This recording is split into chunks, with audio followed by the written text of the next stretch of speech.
Folks, welcome to the Competition Plus Power Hour once again. Hit that like button, hit the share button. I'm going to pick up the mobile handheld device and share on the platform formerly known as Twitter, X, and get that out there. And we want you to share, not just the show, but share in the comments section what you thought about IHRA drag racing this past weekend. What drag racing are you looking forward to this weekend? Obviously, NHRA action going on, Nitro Chaos, Mocan Dragway, and beyond. So let us know what you want to talk about in the comment section. Dujane, we've got someone that's going to be up there in Kent, Washington, outside of Seattle, Washington, in a Nitro Funny Car up first. Yeah, it's going to be fun to see them come out there. Family operation, got a cool name. Should be fun out there in Seattle for them, and hopefully they can get an opportunity to put down some nice runs and get themselves in that 16-car field. Absolutely, and from what I understand, you were speaking about this on the Not Bland show. It's going to be a tough Nitro Funny Car field in particular. Yeah, it is. A lot of good names, a lot of cars that can get in the show, and it's going to be a gauntlet that they're going to have to go through. Very, very late session on Friday night, only to turn around. Crews getting up early in the morning to turn around to get 3 sessions in on Saturday. So, it's going to be a test of, wills, so to speak, and he who makes the least amount of mistakes.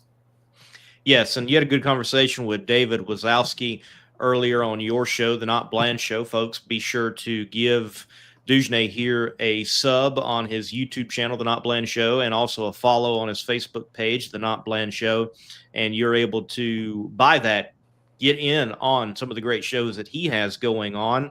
But we'll continue that conversation right here on the Power Hour. Much to talk about concerning the NHRA, but certainly much to talk about with the International Hot Rod Association. It's real. It's real. It is real. So excited to talk about that again. And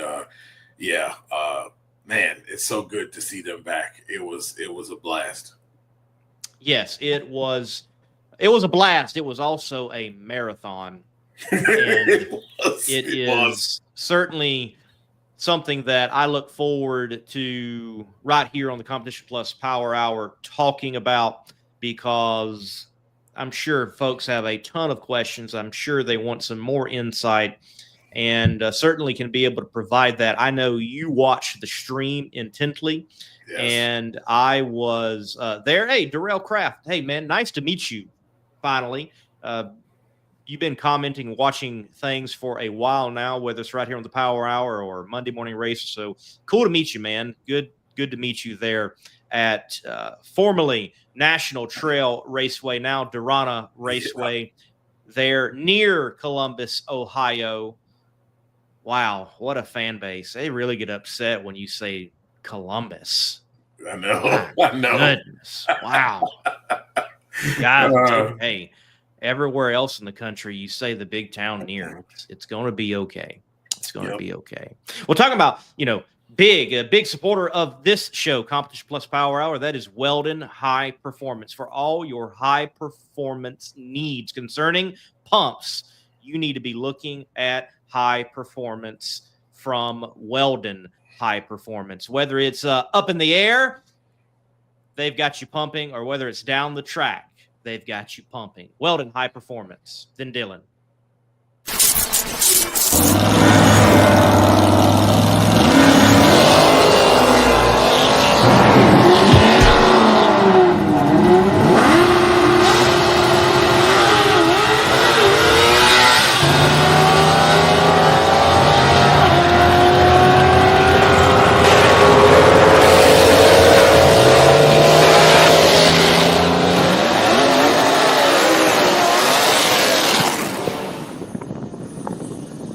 Dylan Winefsky.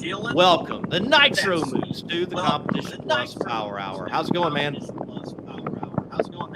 news. How are you guys doing? Doing well. So, already on the trek up to the Great Pacific Northwest. How far of a journey you got from home? It was supposed to be about a easy 23 hours, but yesterday we had a few little hiccups on the way up, but nothing that set us back too bad. What's the rig? What are you towing? What's your setup? Going down the highway here.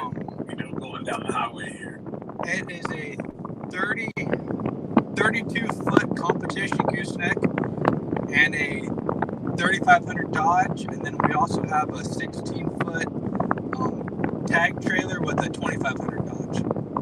Nice. All right, man, give us the breakdown. You're going into, well, not your first event. You've been drag racing for a while, but this is something that you have been in, and you have been on the national scene and experienced it. From this one to the now upcoming one, what are some things that you want to improve on?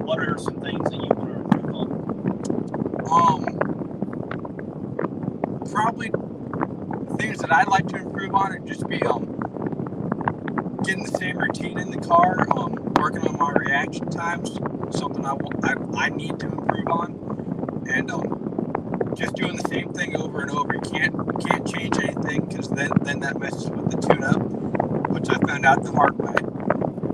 But just being consistent. You're gonna get a chance to make a night pass here. How many of those night passes have you been able to make in your time driving the Big Show Funny Car? I've only made one. I can't even call it a night pass, because I only went to the Christmas tree. I haven't made any night passes in the Funny Car. This will be my first one. Oh wow. Going to make some night passes in the Nitro Funny Car. Well, let's take it back then. Maybe not in the Funny Car, but what about the Fuel Ultra? How many night passes in it?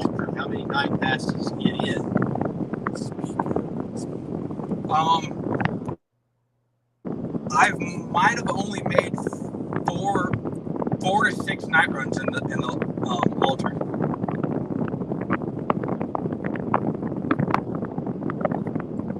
That's not too bad. At least you have some passes under your belt there.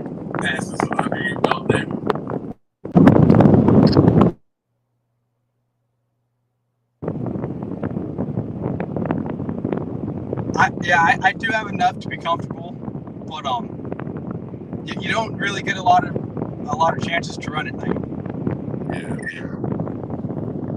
Absolutely. There's not that many night events, night sessions as there was, and you have the opportunity and put it on a premium to get in the car and take the laps. What about the weekend with Friday night qualifying, and then there are 3 sessions on Saturday? How are you all going to handle that with your team? Like I was telling Joe earlier today on his show, I'm going to go out Friday, and I'm going to take it as far as I'm comfortable with taking it, and then we'll skip the first one on Saturday, make the second run Saturday mid-afternoon, and if we need to make the third run, we will. If we don't have to, if we're qualified in a good enough spot where we won't get bumped out, then we won't make the third run and save it for Sunday. So who does your crew consist of? Is it all a whole entire family affair out there? Yeah, all of our crew guys, I've all known them since I was eight or so. So they're like family to me. So it's like a whole big family deal. It really is.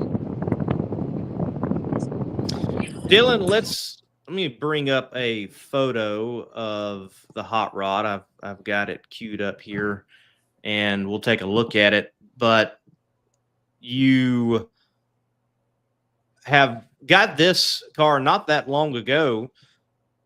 What year is it? Who's the chassis builder? Parts and pieces, all of those type of things. Give us the rundown on this particular combination of funny car that you've got going up to Seattle? It is a 2018 JFR chassis. It has 130 runs on the back half, and now it's probably got 12 runs on the front half. So it's a relatively fresh car, so to speak. Chassis-wise, from the rear Christmas tree all the way to the throttle pedal, all the parts have come from Force. It's a DSR Charger body that was an old, I believe it was Matt Hagen's Aaron's body. And we've got parts and pieces from JFR and Capco and Caps. It's nice to be able to get help from, those teams. How much help and how much, I would say, pointers have you been getting from some of the veterans out there? We've got a lot of help from a lot of the veterans, and from a lot of teams just in general. I've got a lot of driving tips from Del Show, John Caps, Ron's brother. Ron's given me a couple pointers here and there. Everyone's just been really helpful in this whole process, and it's been really welcoming. Dylan, give us the rundown of you getting to this point as a young man, young driver, already plenty of nitro experience with the fuel altered, but now big show racing. So how does it come to this point, and why has it come to this point for you?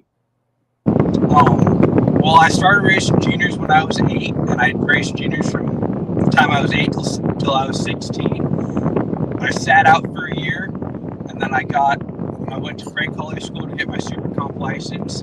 Then from there, I made crossover runs in the altered, got my nostalgic funny car license, and then ran the altered for 2 years. And back in 2024, I had a preseason testing crash, which ruined that car. And we were starting to build this car as another 6.0 altered, but we decided to change directions and build a big show car. What did you learn from that crash? There's always times in things that we do that we, get an opportunity to learn something. What exactly did you learn from that particular crash? That particular crash, I learned that you have to have a good car, and you have, as much as people want to, I don't want to say complain, but you need to have all the right safety equipment. And that's really what it boils down to. And you have to have a good reflexes too. It started making a hard move to the center line, and I tried to save it, and I turned it right, and that's what saved me from hitting the left-hand wall head-on, was turning the wheel right. So it kind of grazed the right side wall, and that took a lot of the impact instead of just hitting it right on, because then it would have been a completely different outcome. Well, Dylan, you all with this program had some particular names, characters that are well known, great drivers in and of themselves, to get the car shook down and ready for you to get behind the wheel. What was that all about? Take us through that. We don't hear that a lot, especially it playing out on the national scene. I think it was wise, but why go that route? We went that route because we needed a veteran driver to get in the car and be able to say what it was doing and get data and work all the kinks out of the car that we didn't want to do with me in it, and it wouldn't have been all that smart to do with me. So we put John Hale in it, and then we put John Caps, and both of them were a lot of help with sorting out the car.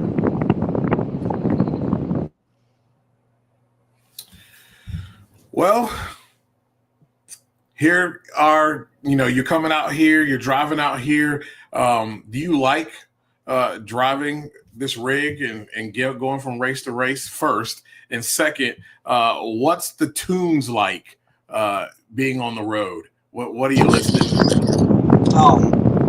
I like driving the truck and trailer. To me, it's pretty peaceful for the most part. You do have, like I said, you do have some hiccups occasionally, but it's peaceful being able to go out and just cruise on the interstate. For me, I listen to country music, older country music, and sometimes older rock and roll. It just depends. I have like a playlist or just an assortment of random music on it.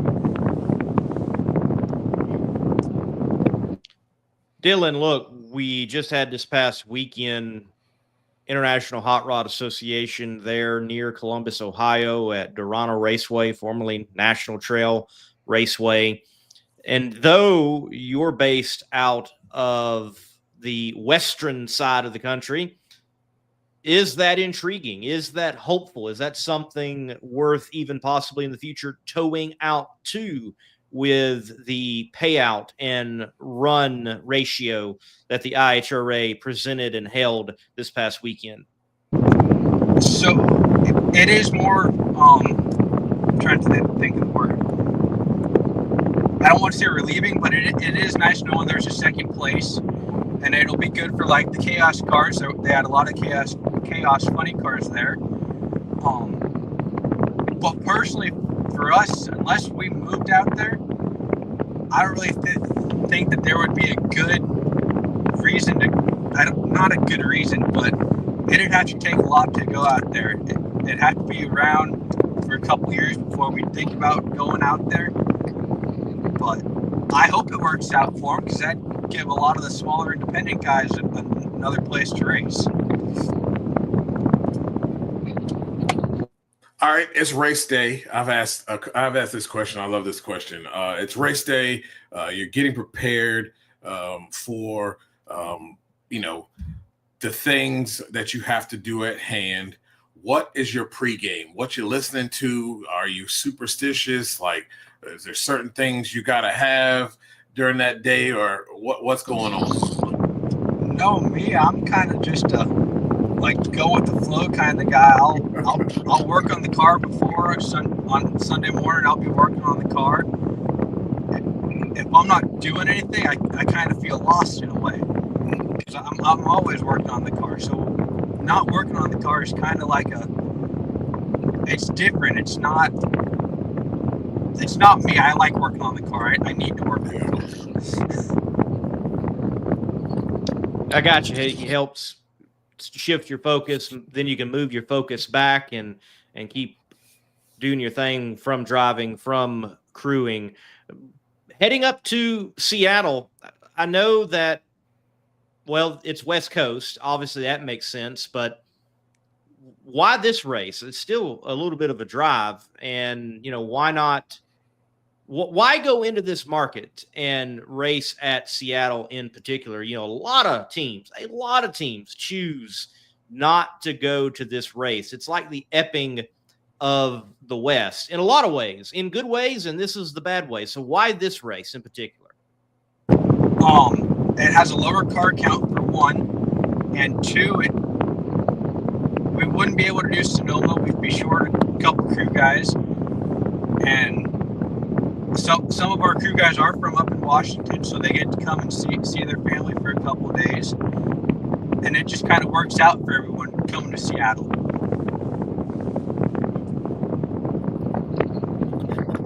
Oh, well, I wish you guys luck out there. It should be a great day for, the conditions, and hopefully it's a time that you guys can kind of bump your way in here and give these other guys some hell.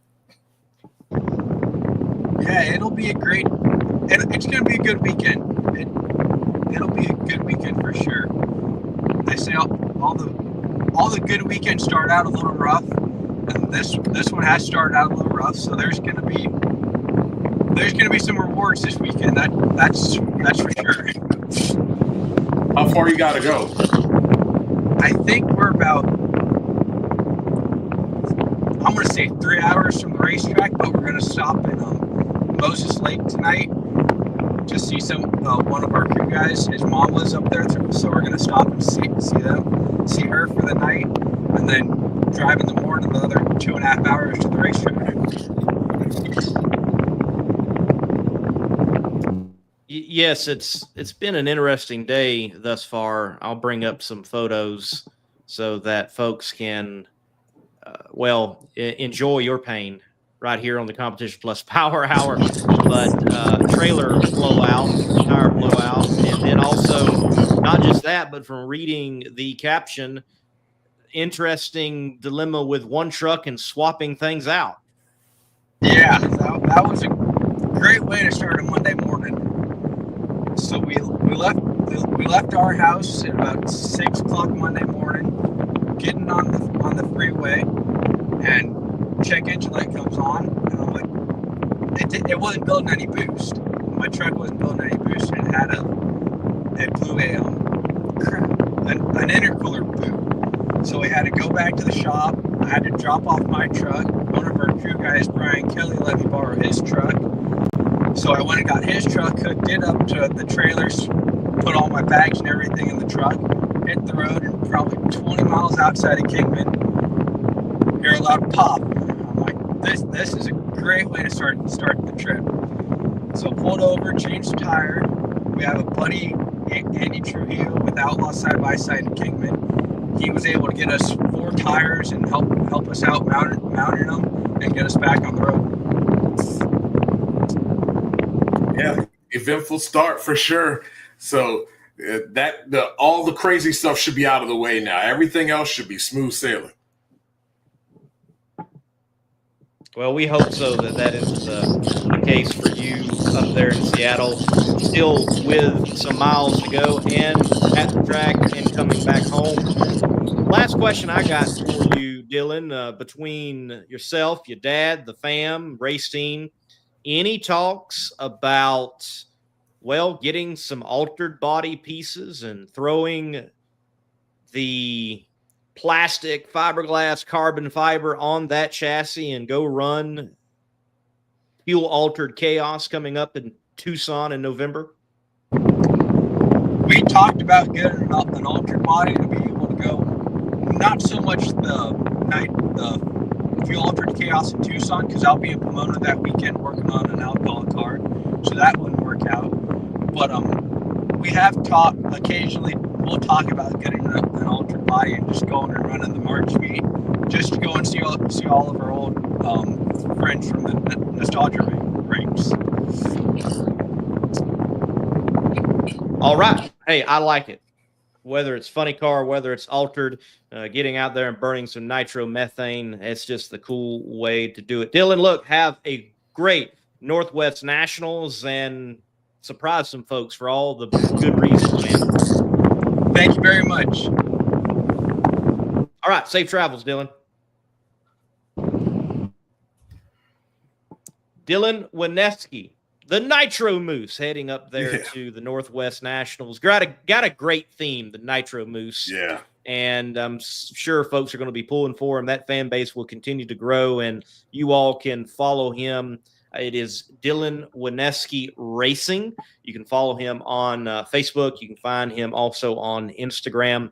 And look, he knows it all. He can crew. He can drive. He's been through incidents. He's had round wins, and he does it all for sure. And he's out there as a young man, along with family, getting it done.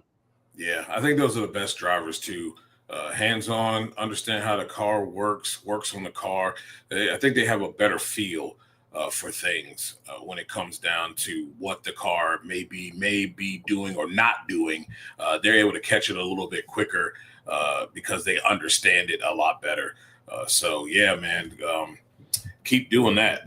That's awesome to see. Young man out there could be doing 1,001 other things, but out there making it happen, driving a nitro funny car. That's pretty cool.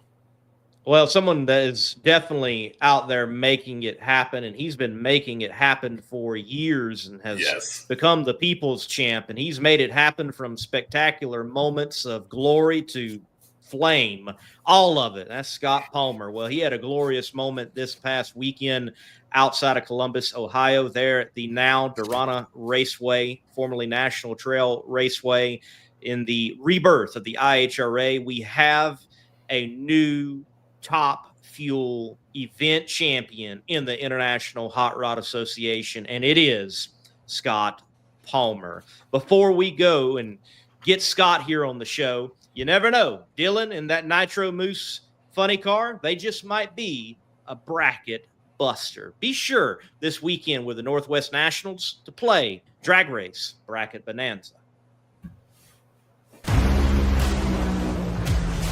Drag racing fans, check out Drag Race Bracket Bonanza. It's the free, family-friendly fantasy bracket game. Now, after final qualifying at every national event, you can fill out your bracket for all the pro classes. It's free, easy to click on your picks. If you need some help, just hit the randomizer button to fill in the blanks. It's for fun, stay engaged, and pick your winners today.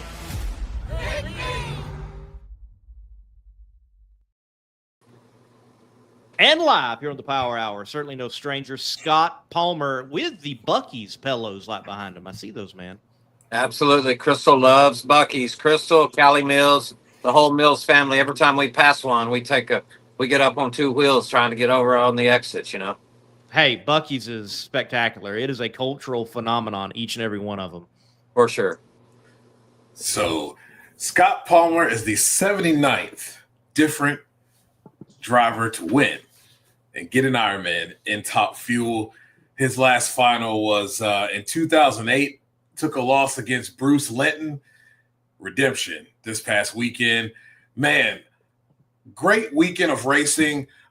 Just tell us a little bit about your experience out there in the IHRA, the vibe, and how it felt as a racer being out there. Man, it was impressive. I mean, one of the most impressive things about the whole weekend was the fact that I know this sounds like a minor thing, and I've read it all over the internet, how people have posted about it, but you know, Daryl himself, who owns IHRA, came around on the tractor with a pallet of ice and handed it out to every racer there. I mean, that sounds like a really small thing, but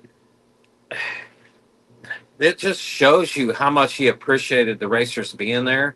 And it was so hot there, it was miserable. And I mean, it was just a nice gesture among other things, the dinner he had for the racers. And, you know, I realized it was his first race back for the new IHRA. And, you know, we went there just trying to support it. And, you know, Doug Foley's Junior's a good friend of mine, and Larry Morgan's a good friend of mine. And, you know, they've talked to me about it, and, you know, it just made sense for us to go and support it. I mean, we have a lot of friends that want to run nitro cars, and maybe they can't go to Seattle or Sonoma or, you know, Gainesville. I mean, Epping. I mean, some of them are just too far away. So Pro Mod has 2 or 3 different classes and organizations they can run in. It doesn't hurt for nitro cars to have the same. We've got Nitro Chaos, IHRA, NHRA. It doesn't hurt the sport to have more than one option for, you know, because the options are limited when you have a nitro car. So thank God for Chris Graves, Daryl, IHRA. You know, it just helps having options for all of us. There's a place for all of us. We all just got to figure out our place and stop hating on each other. You know, it's not a competition. We're all out there trying to just kick ass and run our race cars, you know. Get out there and burn some nitro and have fun while doing it. And, well, at the end of the day, leave the track, and maybe the pocketbook hasn't been dented that much. And certainly with the payouts that were handed out there with the IHRA, I think that's the case. Considering the payout to run ratio, it just seemed to make sense for a program such as yours, especially a program such as Joey Haas and others that were there, Scott. Oh, absolutely. Joey Haas and them, they were one of my top picks to win Funny Car, because they're so consistent and they run so good. And in this organization, the way, and I worked with, you know, Doug Foley Jr. and Larry Morgan and Daryl and all of them about the layout, and we talked it over, and we talked about 3 qualifiers on Friday, and they want to have a 2-day race, which I agree with 100%.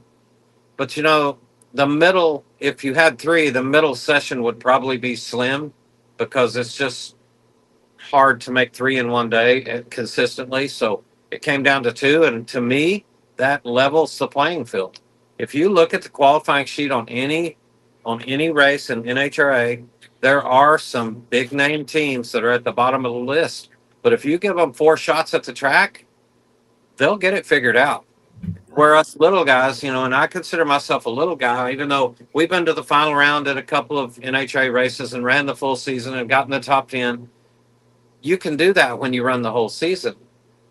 But when let's just say you're an 8 to 10 race car per year, and you're racing other teams that run 8 to 10 races a year, that's a level playing field. That right there alone levels the playing field, along with the 2 qualifying sessions. I mean, one of the most popular series in the world was No Prep Kings, and they don't make any qualifying sessions. You go straight to eliminations. So I think it's a great format. I think it made for some good racing, and I saw a bunch of haters on the internet, talking about it, and the bottom feeders and us rejects, and they called us all kinds of stuff that are going. But I don't buy that. We all have nice equipment. People may not want to believe that, but the thing all of us teams are missing is the experience of running week after week after week, and this levels the playing field. I'm lucky. Tommy Thompson helps me. Everybody in the world helps me do this, and I could still be running the full season. I don't personally want to.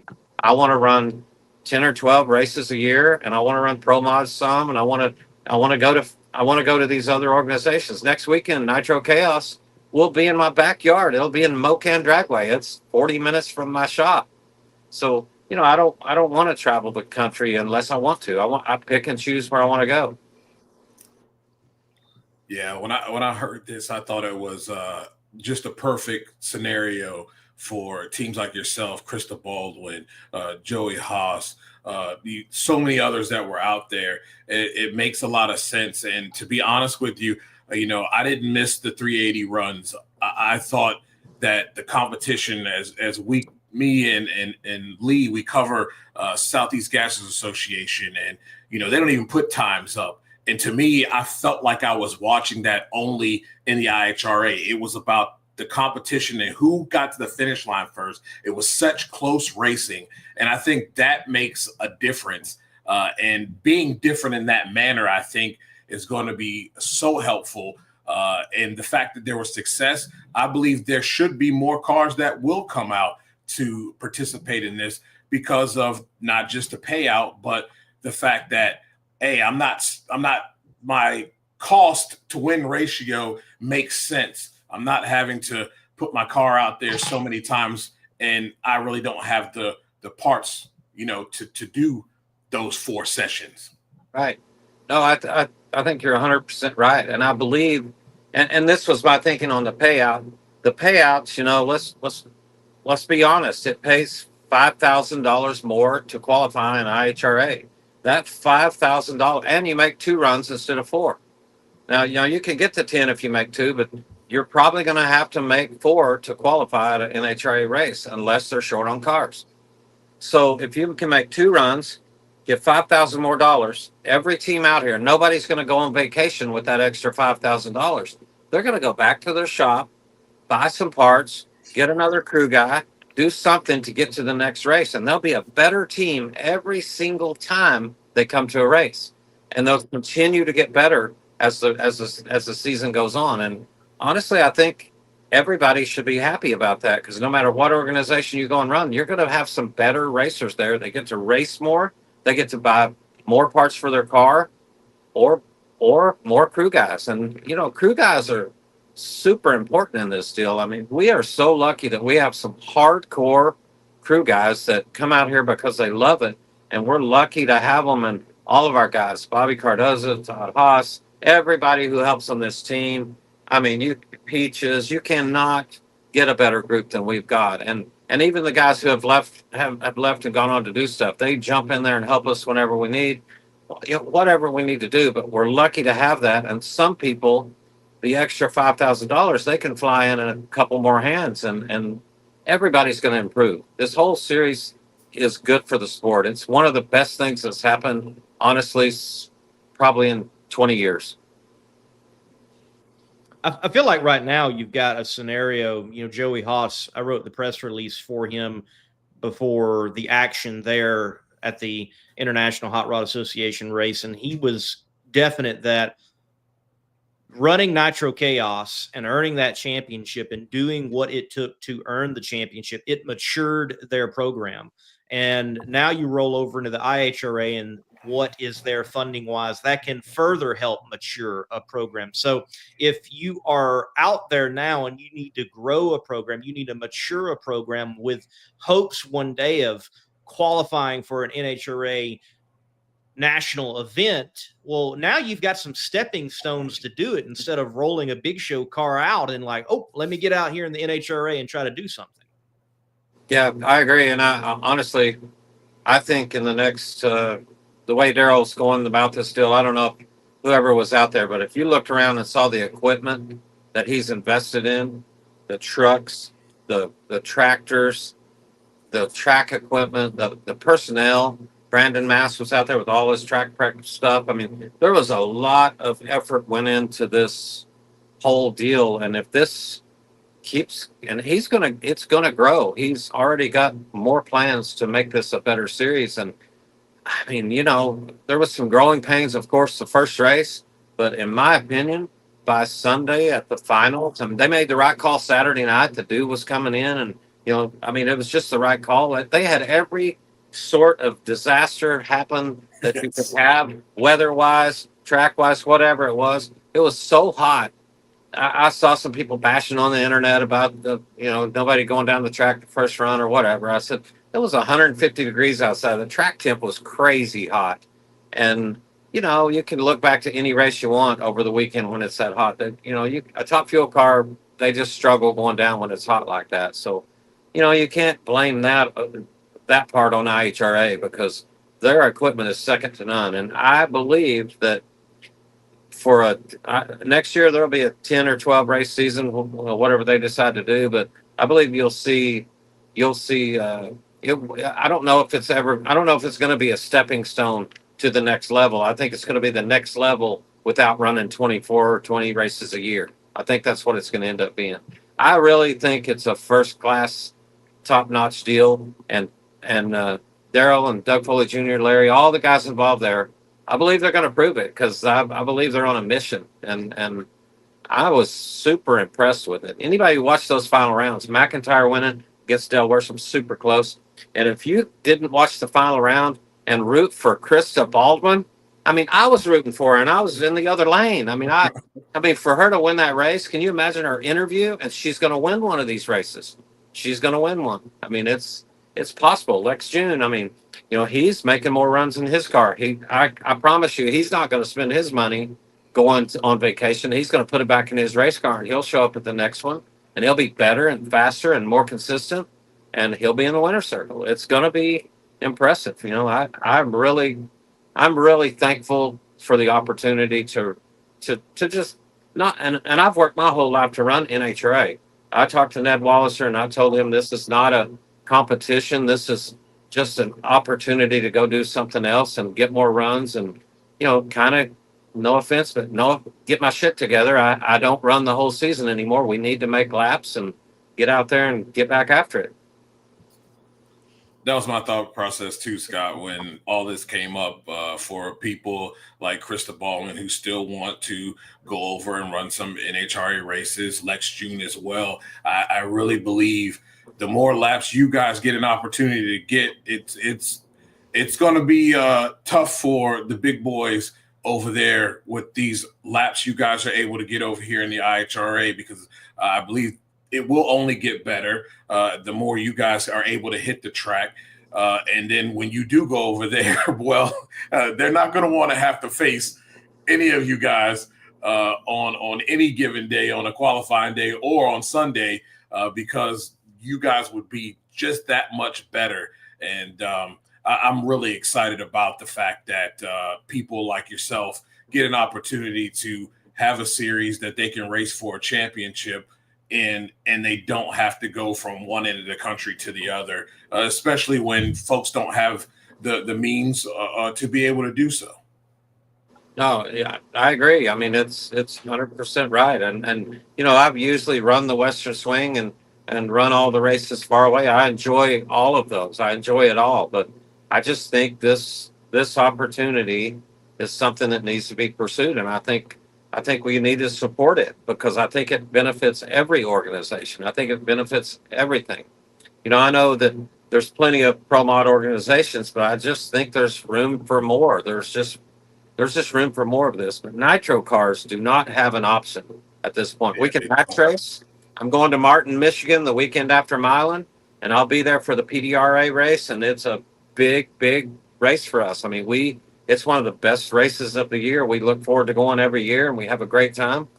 And US 131 is one of the best tracks in the world, and it's an awesome show with nitro cars. But we still like to go to races to race for the purse money, even though you know the match races are fun and we enjoy it. We still, if you don't have that desire to go rounds and beat someone, you shouldn't be racing. And we all have it. We still have that fire inside. Yeah, the Northern Nationals is a great program. Enjoyed it last year filming it. It was a great show with a lot of great names involved, such as yourself. Speaking of names, Scott Palmer is well connected, and I'm sure your phone has been lit up, not with just congratulations, but do you think I should run it? When we look at Milan, should we expect a bigger field for Top Fuel? I think you'll have there's a couple of new funny cars coming out. I know that Leverage is coming actually for Milan, and his car, you know, he's got Lance Larson over there, and that car has been hauling ass. They've ran up at Toronto and run 393 up there at a match race with Peyton, and you know they've been running good. And I think Peyton has another match race that he was already locked into that he, you know, nobody wants to back out of something to do something else because that's not right. But I think he'll be over there, and that's a 370 car.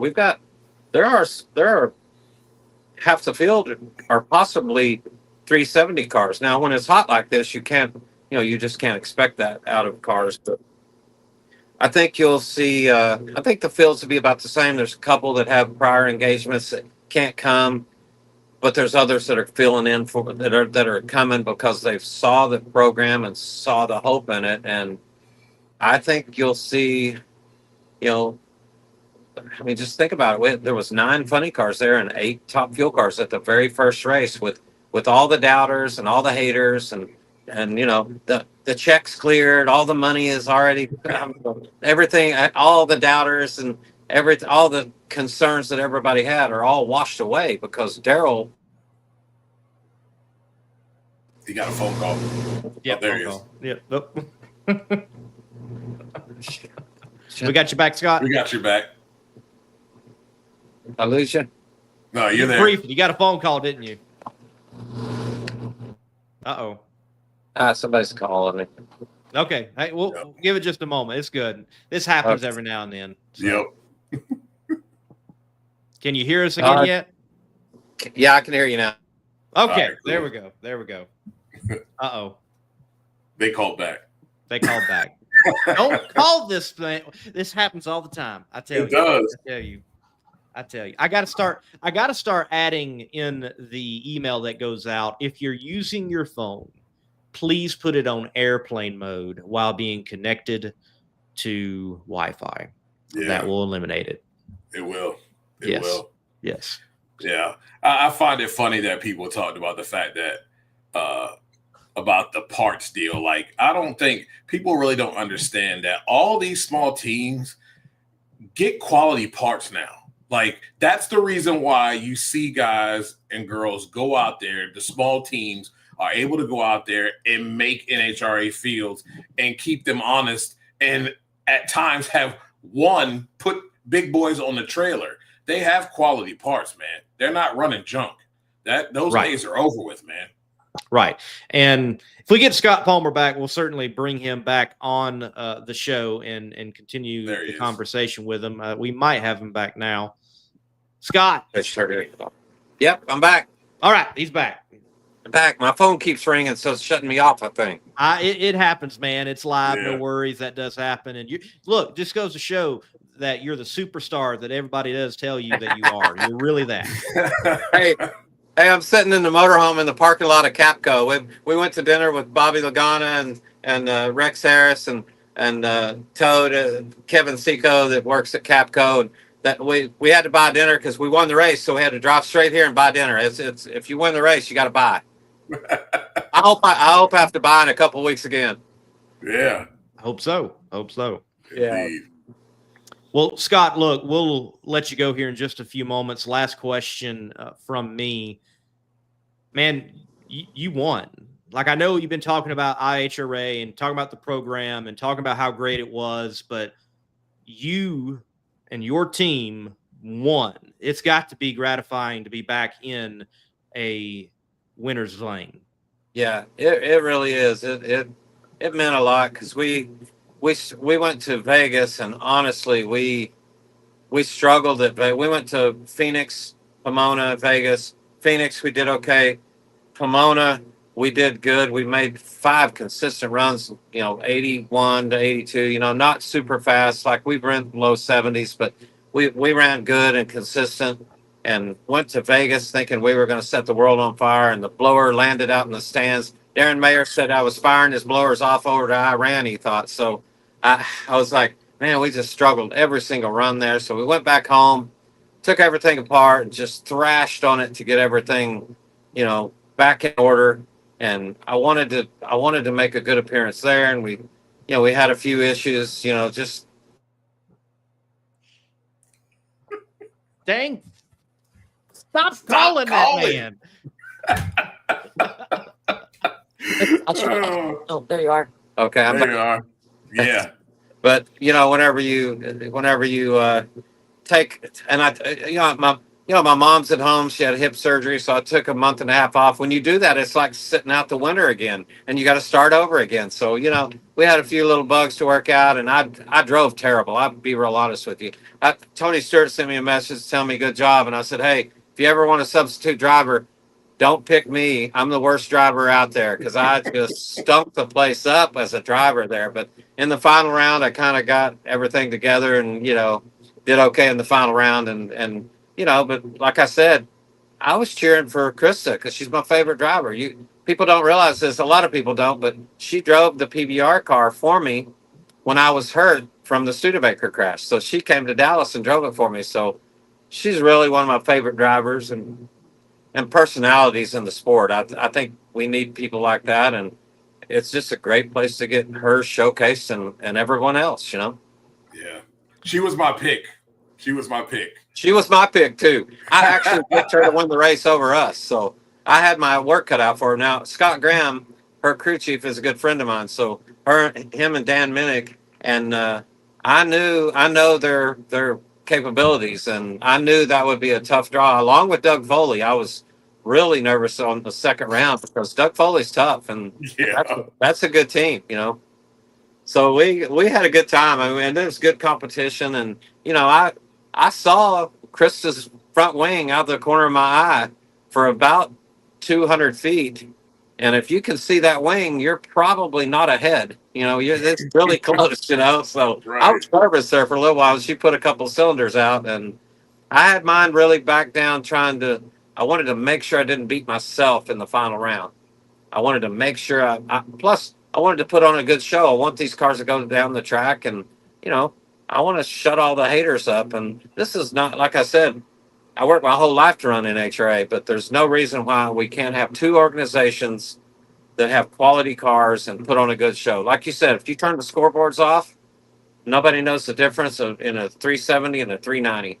I mean, they're nitro cars with fire coming out of the headers, Exactly. And these night runs they're going to do, they went a little late because of weather and stuff this weekend, but that's not always going to be the case.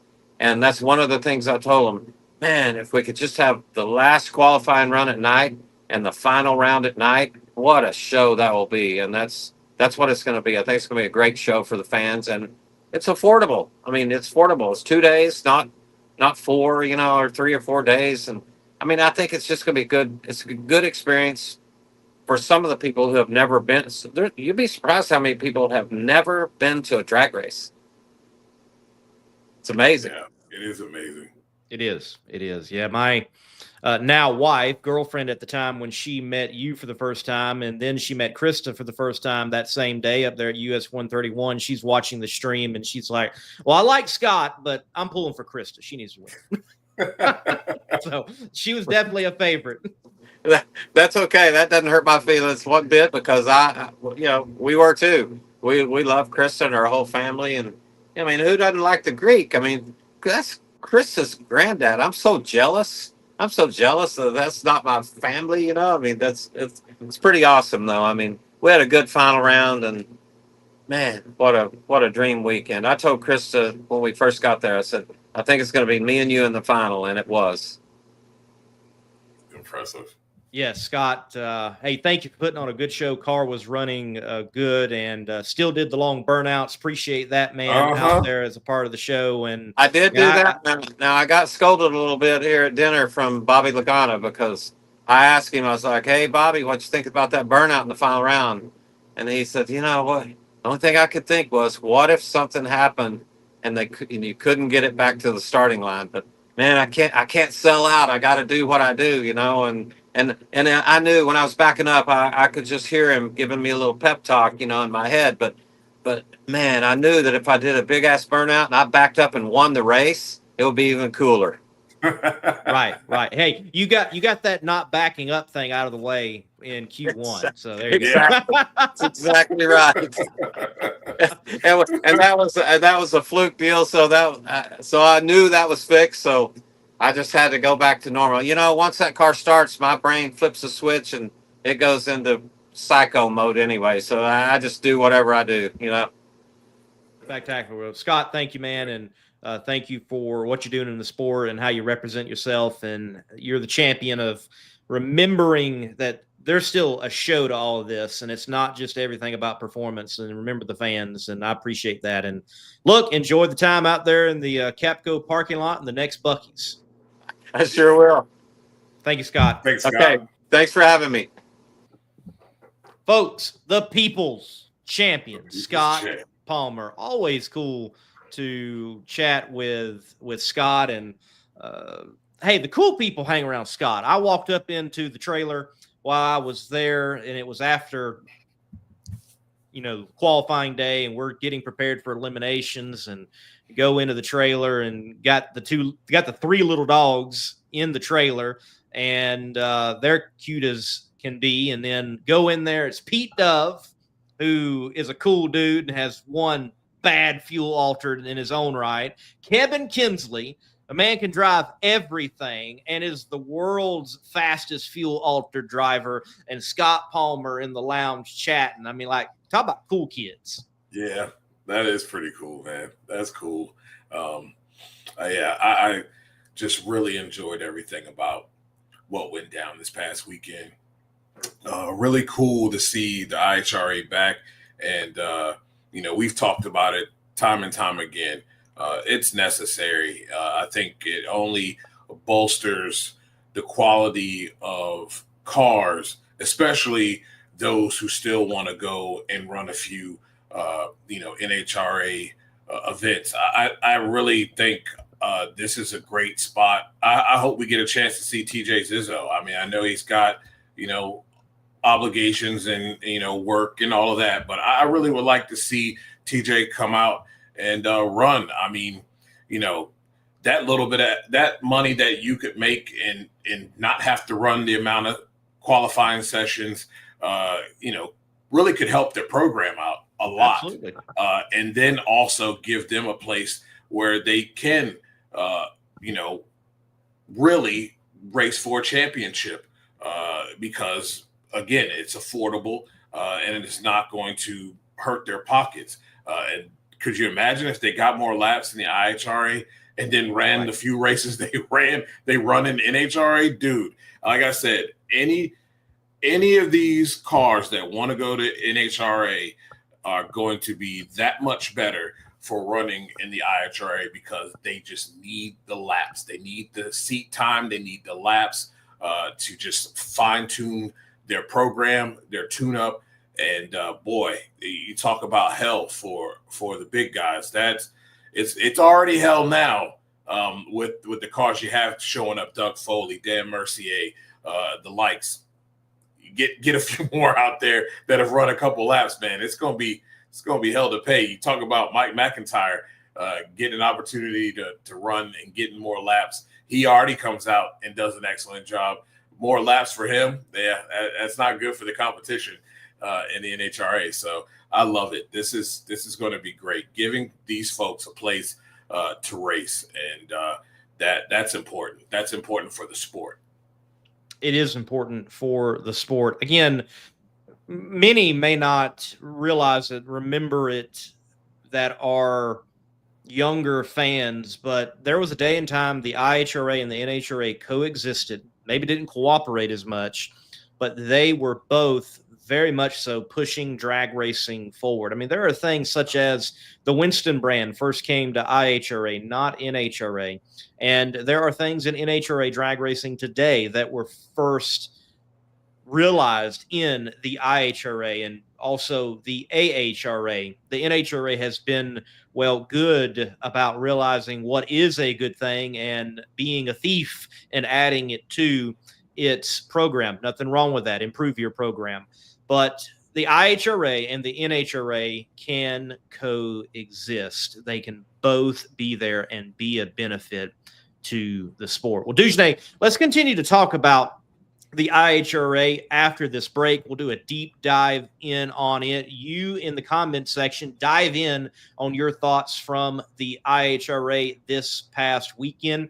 I had the pleasure and privilege of being there. Dujne, I know you were intently watching through the exceptional live stream that was produced. This word from Redline Synthetic Oils, and then we will continue to talk about the IHRA. Redline, it's some good stuff. I know that from Top Fuel owners and drivers. You want the good stuff, it's Redline. Reliability to drive thousands of miles. Confidence for those who fly high. Redline oil products give you the power to crush the competition and a track record of being the best. Redline oil products. You push it to the limit, we'll protect it. International Hot Rod Association revived, rejuvenated, reborn with professional classes. I do want to make that distinction. The IHRA never died, okay, folks, but the professional classes and the operation of it, well, that went away, but not the IHRA itself. But it is back. It is back. And Dujne, let's begin with what I think everyone is raving about, and of what I saw, I also have to rave over, and that is the stream. Yeah. Exceptional quality production from the Speed Sport gang and whoever they contracted out to put on that program and stream to IHRA TV, which is the YouTube channel. And you can find that. It's just IHRA.TV. If you type that in, you can find it. Boom, go give them a sub. But you can also watch on Speed Sport 1, Speed Sport 2. Look, Speed Sport did a phenomenal job in the stream. Give me the breakdown, Dujne. You obviously were able to see a whole lot more of it than I was. Yeah, I thought they did an excellent job. You had both of TJ and, both of those commentators did an excellent job. Them carrying the downtime, thought they did a heck of a job when it really didn't have any footage to kind of play early in the race there. They didn't have too many replays they could play. So they did an excellent job of kind of carrying the time, the downtime, talking about different things. Thought it was really well done. You look at the fact that they cut the stream at times when they knew it was going to be long wait and not keep people kind of hanging around looking at nothing, basically. So I thought they did a good job there. My biggest kudos is the fact that we had raw emotion because no one knew what was going on. And the ladies, the two Kristens, did an exceptional job for not knowing drag racing to the fullest extent of some that do the same job that they do. It really felt Diamond P like, and I say that in the sense that the questions they asked, they got the drivers to speak, and then they just kind of played off what they heard them say, and it was very natural. They really saw the personalities of the drivers come out, and they still got their sponsors in. The irony that they were able to still get their sponsors in and still act like real people. That in itself was refreshing. The drone shots that they had, I thought they did a good job of just doing something different when it came down to the drone shots. And a lot of the flyover, kind of encompassing the view for the track. Some of the shots that they were able to get of the cars, really cool stuff. Thought the different cameras they had also gave you really good shots of all the classes, really, because they didn't, have to move. They didn't move any timing blocks. They had everything laid out there. There wasn't no transferring and moving and keeping all that time delayed. They did a good job of that as well. But man, just a quality stream for TJ and the crew being out of doing live TV for a while. I thought they handled themselves well, and it can only get better from here. But Speed Sport did an excellent job of kind of just showcasing and encompassing drag racing in all of the classes as well. And I never watched Sportsman in the NHRA, but it was just the commentating of getting to know that particular driver, the nuances of knowing them as a person. It was more about getting to know and putting the racers on display and showcasing them, and less about the numbers. We already know. We know about numbers, right? We hear it all the time. But I think for young fans, and I said this on the Not Bland show, I said, about young fans and the demographic of a drag race mayhem, that type of stuff there locks people in, because that's the same thing that endears people to football players, basketball players, baseball players, because the media have sit downs with these guys and you get to know them a little bit. You get to know what they do in the community.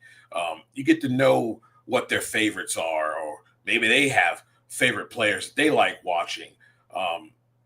That's important, especially for the younger generation. That's the only way you can get people to buy in. And then, because you may hear of a person that is just like you, may have the same kind of background or upbringing, or come along the same way, and you end up liking that driver. That's why people latch on to drivers, because they find something in them that they see in themselves. And I think that's important. Numbers are easy to talk about. We know what these cars can do, but the drivers is what makes this thing. They are the show. And I thought that was exceptionally done by Speed Sport. The drivers are the show. I completely agree. I hammer it all the time, and I am so annoyed with people who they just want to see cars running. I'll get comments on my content that I put out Monday Morning Racer, like, well, we don't want to hear from you. Well, that's when I'm talking to the driver, and I'm talking less than they are. They're just answering a question. And it is a pet peeve of mine that you're so enamored with the hot rods that you're not seeing what really is the cool factor. And it's this cool person driving, building, tuning, fielding this hot rod of whatever. it might be. My wife, she got to meet Krista at US 131 last year and become a fan. She was just so cool that, not only is Krista a driver, but Krista owns this Top Fuel operation. And being outside of Columbus this past weekend, Krista racing, my wife tuned in to watch this event. She does not watch drag racing. She might be next to me and it's on, or she's at the race with me, right, but she didn't grow up watching drag racing. She doesn't turn it on willfully by, her own volition to watch. And she did this one. And she even said that it was an engaging stream. She learned a lot. She even found herself watching the sportsman ranks of hot rod and super rod and quick rod, and it was engaging and it kept her attention and she learned a lot. She said it was a great stream, and what a great production it was. It was great to have Ken Stout back along with TJ. Ken Stout was that voice of the IHRA with the TV productions for a long time. I mean, I can remember Bob Varsha and Ed Jones, if I remember correctly, but he later on was that voice with the IHRA. It was great. They brought him back to the production table. TJ obviously has history in the IHRA, a lot of success in the IHRA. I was watching earlier today that Super Winch blue and white Trans Am, I believe it was, Pontiac, and that was great to have him on, and so much knowledge there. And he's still actively driving. May not see him in the NHRA that often, but he gets in a car every now and then, whether it's the A Fuel car or down to Australia, as he'll be back behind the wheel here very soon, from what I recall. It was a phenomenal stream. I do want to bring this up, though, Dujanay, and I want to caution people. What you saw with that stream, I want you to understand that you cannot expect that from every drag racing stream out there. No. It is not going to happen, and here is why. The payroll alone to personnel, I bet, conservatively, was a $17,000 to $20,000 investment. Just personnel. Yep.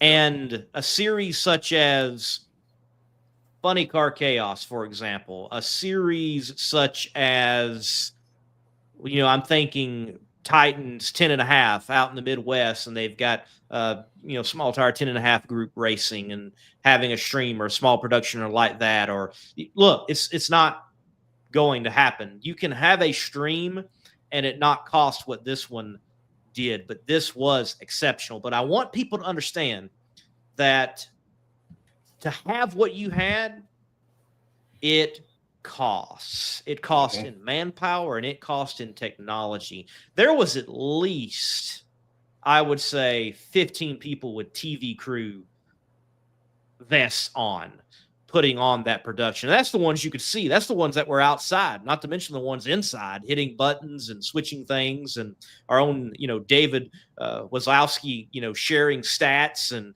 everybody pulling all of that together. I did like of what I did see, because a lot of what I saw, well, you can see in other places. They just put it all together. They had all the multiple angles. They told the whole story of the whole run, and that's, burnout, and that's backup, and that's the run. But even through the shutdown area, they were doing what I advocate for so much, like talking to these drivers very quickly on camera and getting the story from them with not giving them too many breaths. But I also appreciated live, not too far before running, interviews in the staging lanes. Yes. Like NHRA.tv, you need to do that now. You need to do that now. We need to see that in Seattle this weekend. Fix it. Because I don't think I have seen anything quite like that, except the tape delayed type of in-show slot. Yeah. And it's prepared for the national broadcast. Yep. So I want more staging lane live interviews. Go get it. Yeah. I mean, it was definitely a cool touch of some of the stuff that they were they thought of and did really added to the broadcast. And you, like I said, you got just a lot of natural and personable, just conversation. And again, these two ladies are not exceptionally educated in nitro racing and in drag racing. Okay. Like you don't need to know everything to be able to get people to talk and to show themselves and put themselves out there. It makes a huge difference. It is a huge touch and something that was refreshing with this particular broadcast and this race here. That's the biggest thing outside of everything else that I noticed the most was that right there. And I was wondering how two motocross ladies were going to be able to, get the conversation going and get the drivers to come out, and they did an exceptional job. They did. From everything that I've heard. I didn't watch too many interviews, didn't see too many interviews, so not exactly sure how and what they did and what they said. It's something that I do want to go back and study and see how some of the streams went long term. But everything I saw, man, it looked good. It was professionally done, expensive, but professionally done, and it looked good. And I keep bringing up the expensive side, one, so that you all understand that other series doing it, you're not going to see that. Okay, I think we should see it from the NHRA, yes, but we're not going to see that with other series. But I'm also saying it to emphasize the investment that has been made, because they brought in so much technology. You had the boom cam, you had the drones, you had the lift to get the camera up in the air down the track, and they had like 3-4 jumbotrons, not just on the side of the track, but in the pits that you could watch. Like you could buy a beer, sit down, and watch the race by the live stream in the pits. What a novel idea! Right there, Nick, next to all the crews and them doing the turnaround. It was all there. And it's, again, speaks volumes, as Scott mentioned. And I saw it. Dujane being there at the track, there were like 3-4 brand new tractor trailers with IHRA on it. And there was a whole fleet of brand new F-150 crew cabs with IHRA on them. They're the new safety safari truck, if you may, or IHRA safety truck, like for the top end. There's a brand new one. They got it there by the end of the weekend. It was there. It was a F-350 King Ranch decked out as a safety truck, and they had all the equipment that was there that was needed. For example, they got that track turned around after that rain rolled in Saturday, and it did not take them long to get that track turned around. I was impressed. It was NHRA level. Yeah, of getting that track turned around. Yes, I was like, yes, very impressive. Wow. A lot of things they did were impressive. You know what I like too? This pandering and this first world, I gotta have it, everything perfect stuff. Everybody ran on the same damn track. Ain't special prep for Nitro, no special prep for this one. Everybody ran on the same track. And to be honest, that's how it should be.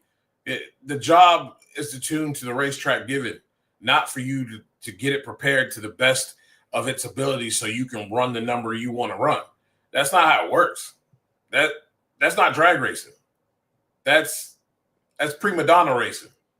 I mean, let's be honest. Yep. So that's half of the time wasted when we get behind in the NHRA for no reason. It's just stupid prep for everybody. Like, no, go out there and tune to the conditions given and the track conditions that are given. And I thought that was great. We still had great racing, and a lot of stuff they did, I was just like, wow, that is impressive. For first time out, that's impressive. And really, to be honest, with all the things that they were thrown their way, with power surges, the weather, hot track, few incidences on the racetrack. That the incident with Marvin Blaney, I thought, everybody talked about the length, but how long it took to get there. But we talked about this too through text, and it was tough, man. That was a tough situation. But what I thought was impressive is not just the people who worked there, but the president himself was out there with a fire extinguisher, spraying that car down, spraying the driver down. It really showed all hands on deck and a team-oriented attitude, and it came across very well, to those who were there and to those who were watching on the stream. So many comments. I knew it would come. Yep. On social media and beyond. Where are the fans? Where are the fans? Or the car count in sportsman classes compared to other events was low. So where are the racers? Well, we are in a day and time that so many fans, they're fair weather fans. And then I think there's a lot of fair weather racers too. Yep. I think there were a lot sitting on the fence, and they wanted to see if this was going to take place anyway. Well, it's real. We all wondered if we would get here. We are there, and we are past the event. It happened. It was a success. And I say this as it being a success. I don't care about fan count. Me neither. I don't care about car count. I see now a professional organization that is prepared for the future because they went through some trials this weekend and they were professional and got through it. They went through about everything you can experience as a sanctioning body holding an event, a professional one for that matter, that you can experience in a single weekend. It was a year's worth, if not more, within a weekend. And I think that you have Mr. Peak and you have Doug Foley Jr. and you have this team handle themselves very well and have a successful event. I don't care about the fan count. I don't care about the car count. I see now, and everyone else should see, that you've got an entity, an organization that can handle themselves professionally. Yeah. And with, that stated, there's no reason why you shouldn't be racing, I think, with the IHRA if it's near you and it works out. Now, if you already had commitments, great, fine, I get that. Yeah. But I think you should be racing with the IHRA. You should also be covering the IHRA. I find it funny, Dujanay, there were those that were, instead of being critical and like, hey, why did you do this? I think that's acceptable. They were literally making a mockery of the IHRA. And yet they're sharing photos of Scott Palmer's win. And they're beating. I just find that funny. Yeah, that is pretty funny. And where were you? Right. Where were you for the first one? You know what I mean? Like, makes no sense to me. Yeah, I do hope to some extent, that look, IHRA should be welcoming to all, but have a list of like who was there that first time. and remember. Yeah. I don't understand I don't understand it at all, because at the end of the day, like, we already know this. Everybody can't run and doesn't want to run an NHRA schedule. And if we're going to better the sport, and, Scott Palmer said it best, everybody else, every other type of car has a place to run other than NHRA than nitro cars. And, now that is possible. And if you want to make the pool of nitro cars better, this is absolutely and utterly needed. And I think also it gives a lot of other, classes a place to race. I mean, look at Top Alcohol and look at the competition that was there. I think that car count on both sides grows after this event. Absolutely. But just think about those folks. And I'll ask you, since you were there too, you know, they talked about their biggest thing is the treatment. And, you know, we had Sean Bellemere on last week, and we already know how Jackie Frick feels about the treatment. From your vantage point, you were there. I know you were into not just the nitro, but the alcohol classes. What was the vibe? What were racers saying about the treatment as far as them as the racer? Well, I would give you that concerning treatment from, in particular, the alcohol ranks, yes, but I also will give you treatment concerning media. Okay, so let me give you both sides. Okay. So, yes, was able to cover the nitro classes, but, you know, would have loved to have covered some other classes, but I was working with Phil Ez and his ultrasonic top alcohol funny car team, handling some social media, getting some content.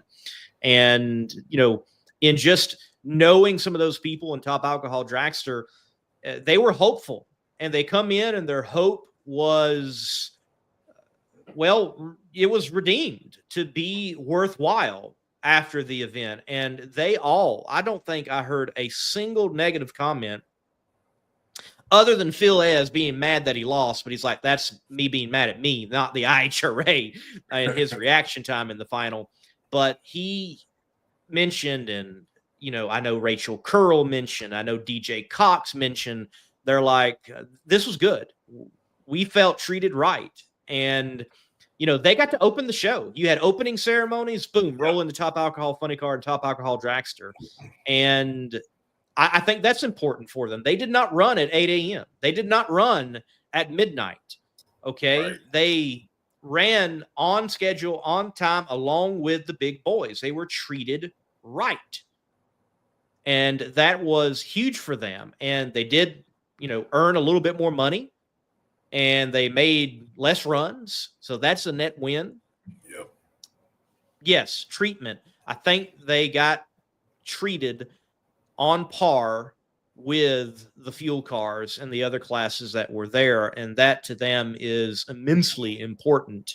But I didn't hear anything negative from a driver from the top alcohol dragster ranks. Not one negative statement. Is it out there? Possibly. I don't want to exclude it.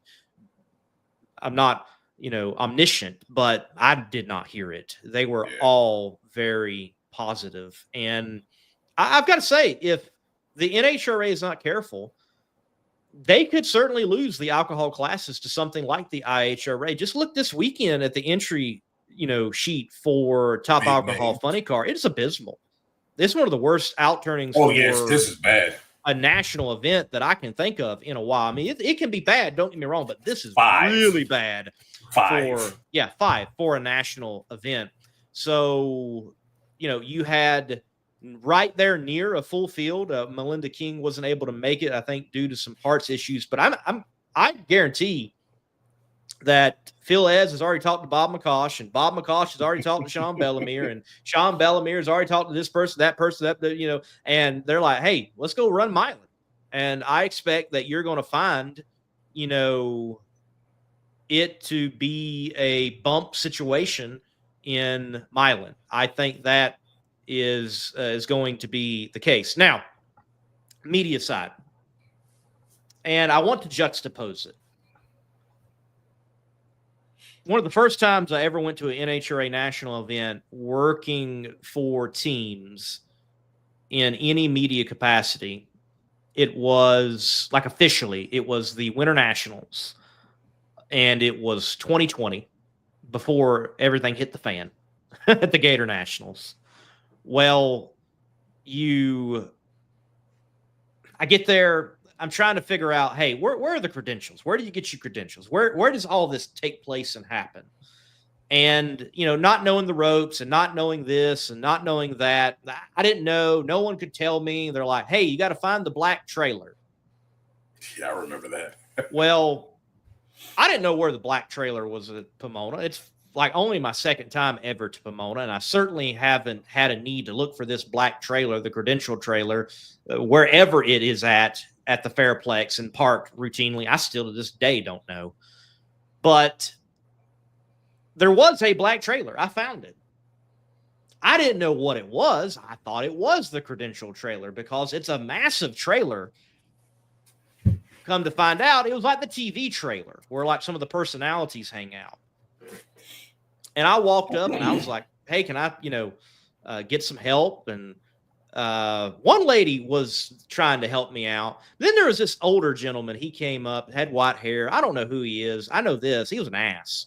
And if I ever see him in a situation where like I got to work for him, I wouldn't work for him. Because he's like, well, I don't know where you're supposed to be, but you're not supposed to be here. This is not the place you're looking for, and you need to go. So that's the kind of customer service that, I'm encountered with very early on in the NHRA. Now, I'm not saying that's the NHRA's fault entirely and totally.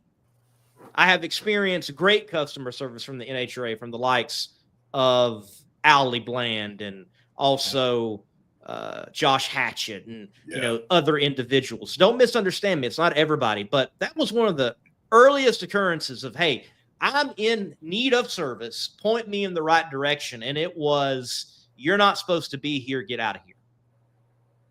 Now, this past weekend, it took me till Thursday to get my credentials with the IHRA.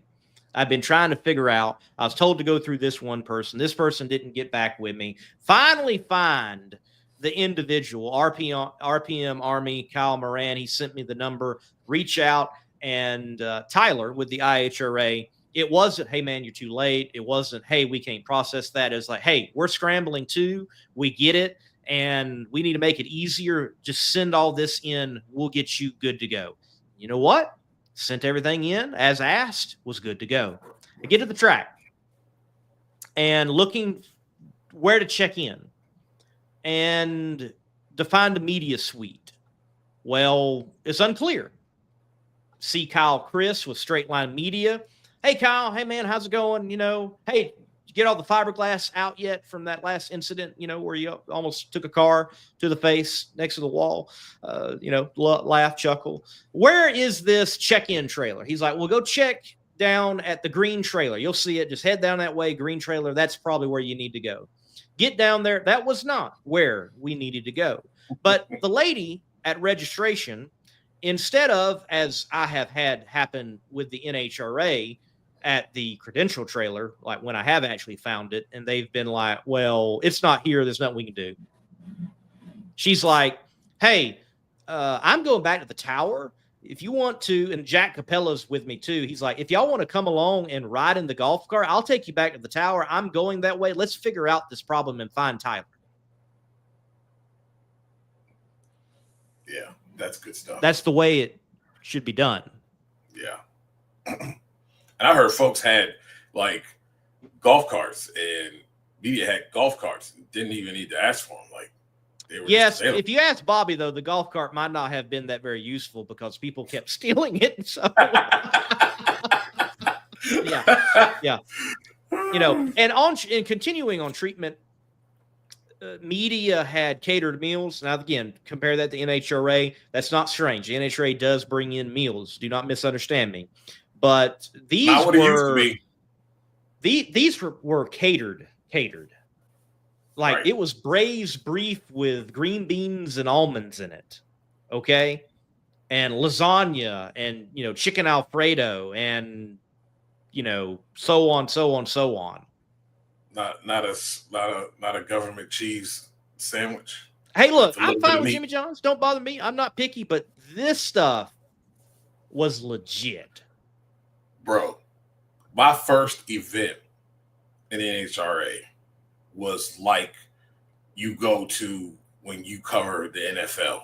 They had a spread. There were hot trays. There was real food. Like my last one that I've done was in Atlanta. And it is like a 5-star restaurant.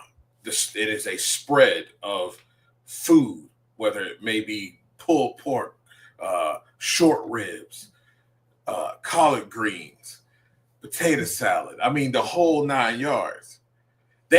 And my first race, NHRA race, and I believe they did it twice, but they had real food, not chicken tenders that you don't know whether it was really chicken tenders or was it nuggets or was it even chicken? Like, they actually fed you. And that goes a long way, man, when you're there all day, for sure. It goes a long way. And I miss those days, actually. But that is a very nice touch. I really do think when you have media there, and they're there all day, it's great. You know, you supply them with drinks and water, but man, give them some real food. Because a lot of people, like I said on my show, Bobby Bennett shows up a lot of times before the sun comes up and is there all day long. Even with all the instances, he's there. It's sometimes after 10:30, 11 o'clock, there has been, and he's there. There are a lot of people that do that. And, you know, a small Chick-fil-A lunch ain't going to cut it. That little stuff ain't going to cut it when you're there that long. These people still hungry. And if you had real food, you wouldn't even have that problem because it's going to sit on your belly real nice and you're going to have a good bit of it. And I think that in itself is important when the loyal people stay there as long as they do to cover your event and provide content and stuff for the fans to go and read and get the truth about what you read. That's important to take care of your media because it ain't too many people doing it. Let's be honest. There ain't a whole lot of people doing this, period. There's fly-by-nighters that because they got a bunch of followers that they want to grab the coattails of. But at the end of the day, there's only a handful of people, hardcore people, who are doing this on a regular. And it's important to take care of those people. It really is. So IHRA, kudos to you. It's even fewer of the people who will go and get the people on camera. Mm-hmm. There's many that will, they'll show the cars running, but to get anyone on camera, that's even more rare. Yep. But, certainly Competition Plus had a presence there. Yep. And, Redline Motorsports Media, Scott Susie, the limo guy, was there. Kyle Chris, Straight Line Media. You had Dragzine Brian was there with Dragzine, and there was representation. There were those, like, from what I could tell, missing. I don't recall anyone from Drag Illustrated. Maybe there was somebody, or maybe there was some cooperation of a couple of people helping out, but I didn't see anyone that I'm familiar with at Drag Illustrated there. I don't recall, but there was certainly could be some other outlets. And again, scheduling wise, maybe there's a conflict, some of that nature, but we now know these are events worthwhile going and attending, and you will be treated right. And I'm very thankful that I'm thankful that this was not a situation of, well, we're right and you're the dummy. Yeah. Instead it was, we thank you that you're here. We're trying to figure things out. Please be patient with us. We'll get you what you need. And I can take that all day. I'm fine. Yep. That's cool. Agreed. It doesn't have to be perfect right away. But if I'm extending grace, extend grace back to me as well. Yeah. And that happened. That occurred. Now, as far as the racing, well, that first session was atrocious, yes, but it was going to be atrocious even at an NHRA national event. Look, I have been to Epping, and the first session in the heat on like a Friday, and it's humid, and no car gets down. Yeah. Even Grubnett and Brittany Force don't get down. Like, nobody gets down the track. I've been there, and you're just like, there was no point in running that session. And that's what we had. That happens in almost any drag racing organization. I've seen it in Chaos. I've seen it in PDRA. It happens from time to time. That track was well over 140 degrees, and the air sucked. It sucked. Okay. So that first session, you could tell the line was great, man. They were launching, they were pulling, they get out to about maybe 200 feet, 250 feet, and bloop, it was not pulling through that. They roll around to the night session, and it was a completely different story. And there were some passes, there were some runs. Like, I think, for example, eliminations, semifinal, that pass between Dale Worsham and Terry Haddock. Dale Worsham turns on the wind light. It's like 4 O's. Okay, it's not deep down into the threes. Man, that was pretty. It was side by side, all the candles lit to the 1,000 foot mark. That's all I want. Like, look, I don't need 345 miles per hour. I don't care. I don't need 379 out of a funny car. I don't care. I just want side by side, and it looked good. I'm cool with that. Yeah, that was fun. There was a lot of that, and that pass was really fun.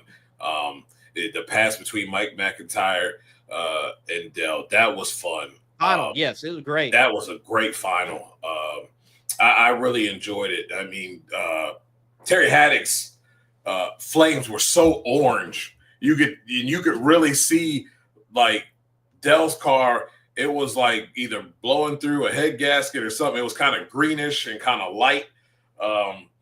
His was like a bright orange, and it just got brighter and brighter as he got down the track. But there was some great racing, and like I said, it really reminded me of watching a Southeast Gas Association event. You really not. I wasn't even really paying attention to the numbers. It was just great side-by-side racing. You're like, well, that was freaking close. Who won that one? Right. That was great. And, for anyone out there, I've had some dummies comment on my content. One, this guy's like, well, it's because it's crap 8th mile racing. I'm like, dude, they're not racing the 8th mile. Nope.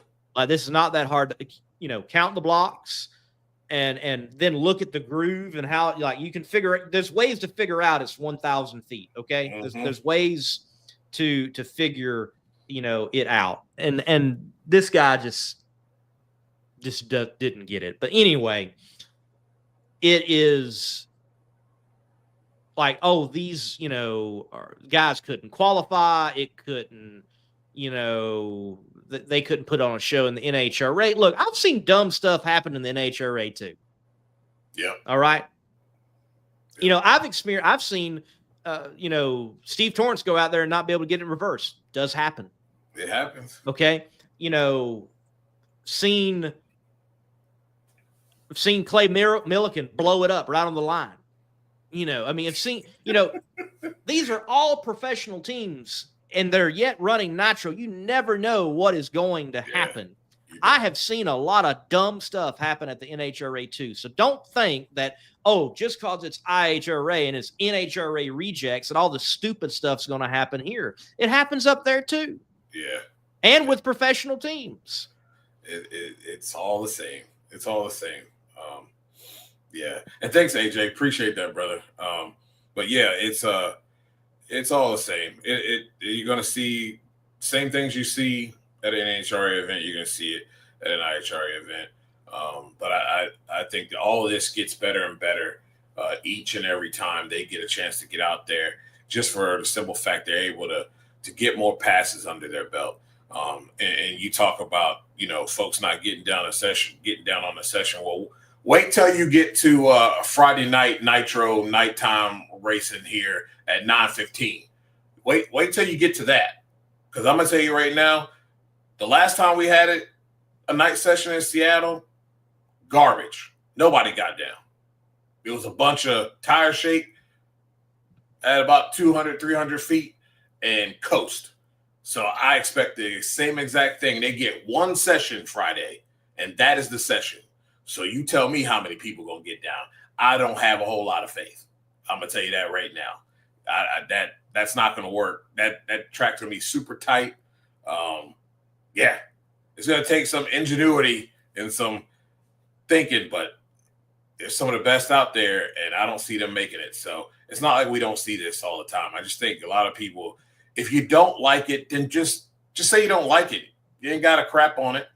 But I'm gonna tell you right now, I mean, it is absolutely positively needed, and I hope that the IHRA continues to dare to be different.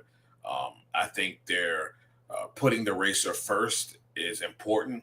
I said it on the Not Bland show. You guys know I use wrestling references all the time in those two companies, but that's the difference between WWE, which is NHRA, and an AEW, which is IHRA.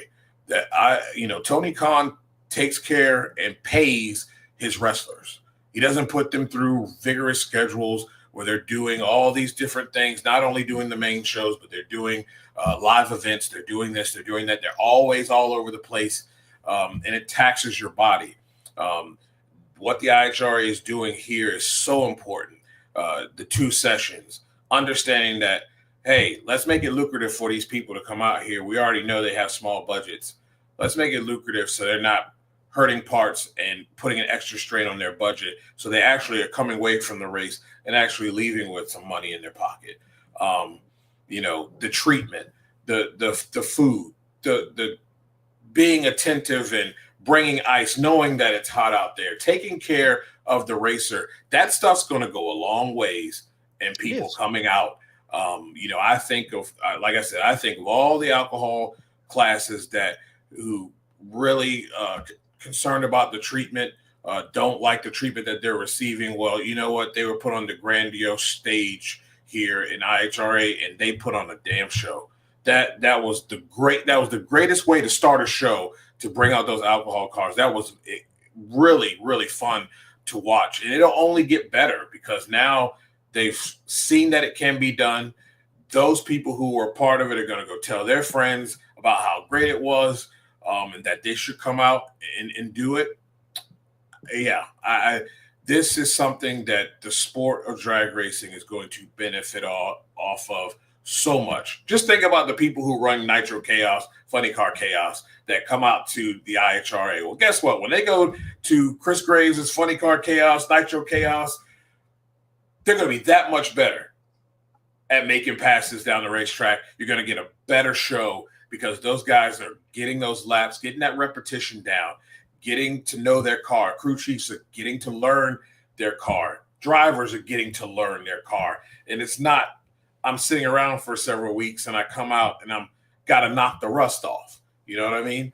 This is great for the sport of drag racing. It's great for nitro racing as well. This is going to be exceptional for fans and racers alike. Absolutely. I agree. They overcame a lot, and they did have a lot of chaos racers participating and making up the fields. You had like the likes of Mitch King bringing 2 top fuel cars, Chuck Lofton stepping in a top fuel car for the first time and gaining his license. And you've got Joey Haas, the Nitro Chaos 2024 champion, and Jody Austin, which, by the way, I was watching some footage, and, David Wazlowski was able to point out, Jody's last start, but I'm watching footage from Cayuga of like 1992, and Jody Austin is in Nitro Funny Car, Austin Racing, and it's a Pontiac Trans Am body. So Jody's been doing it a while and still out there, and has a bad fuel altered that is the Bushwhacker, and they put the Funny Car body on a different chassis that's not the altered. And they are trying to campaign it. But look, he can take that car, and it's not fully up to speed right now, but he can go enter, and he can get a little bit of money, and he can run, and he can build his program while even running his car. Yep. And that's the benefit right now of the IHRA and where it is right now in the grand scheme of things. So I think, Mylan, you're going to see a whole lot more cars. Dujanay, I will say, I do want to see this from the IHRA at least. And I'm sure they're going to be tweaking things.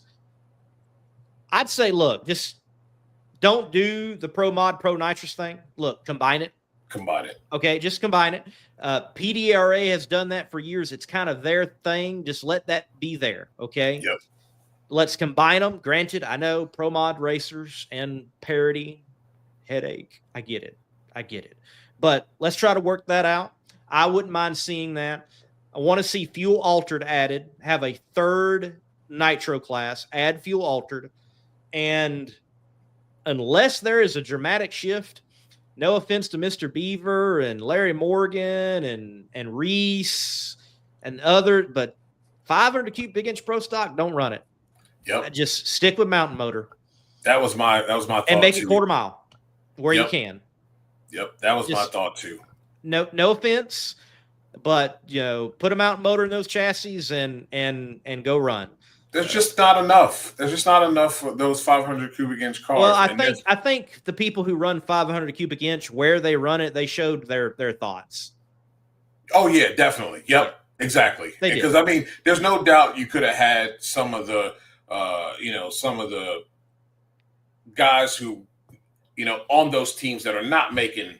They don't make the show. They do show up. They do try to qualify, but they don't make the show. They could have showed up to this event and gotten some laps in.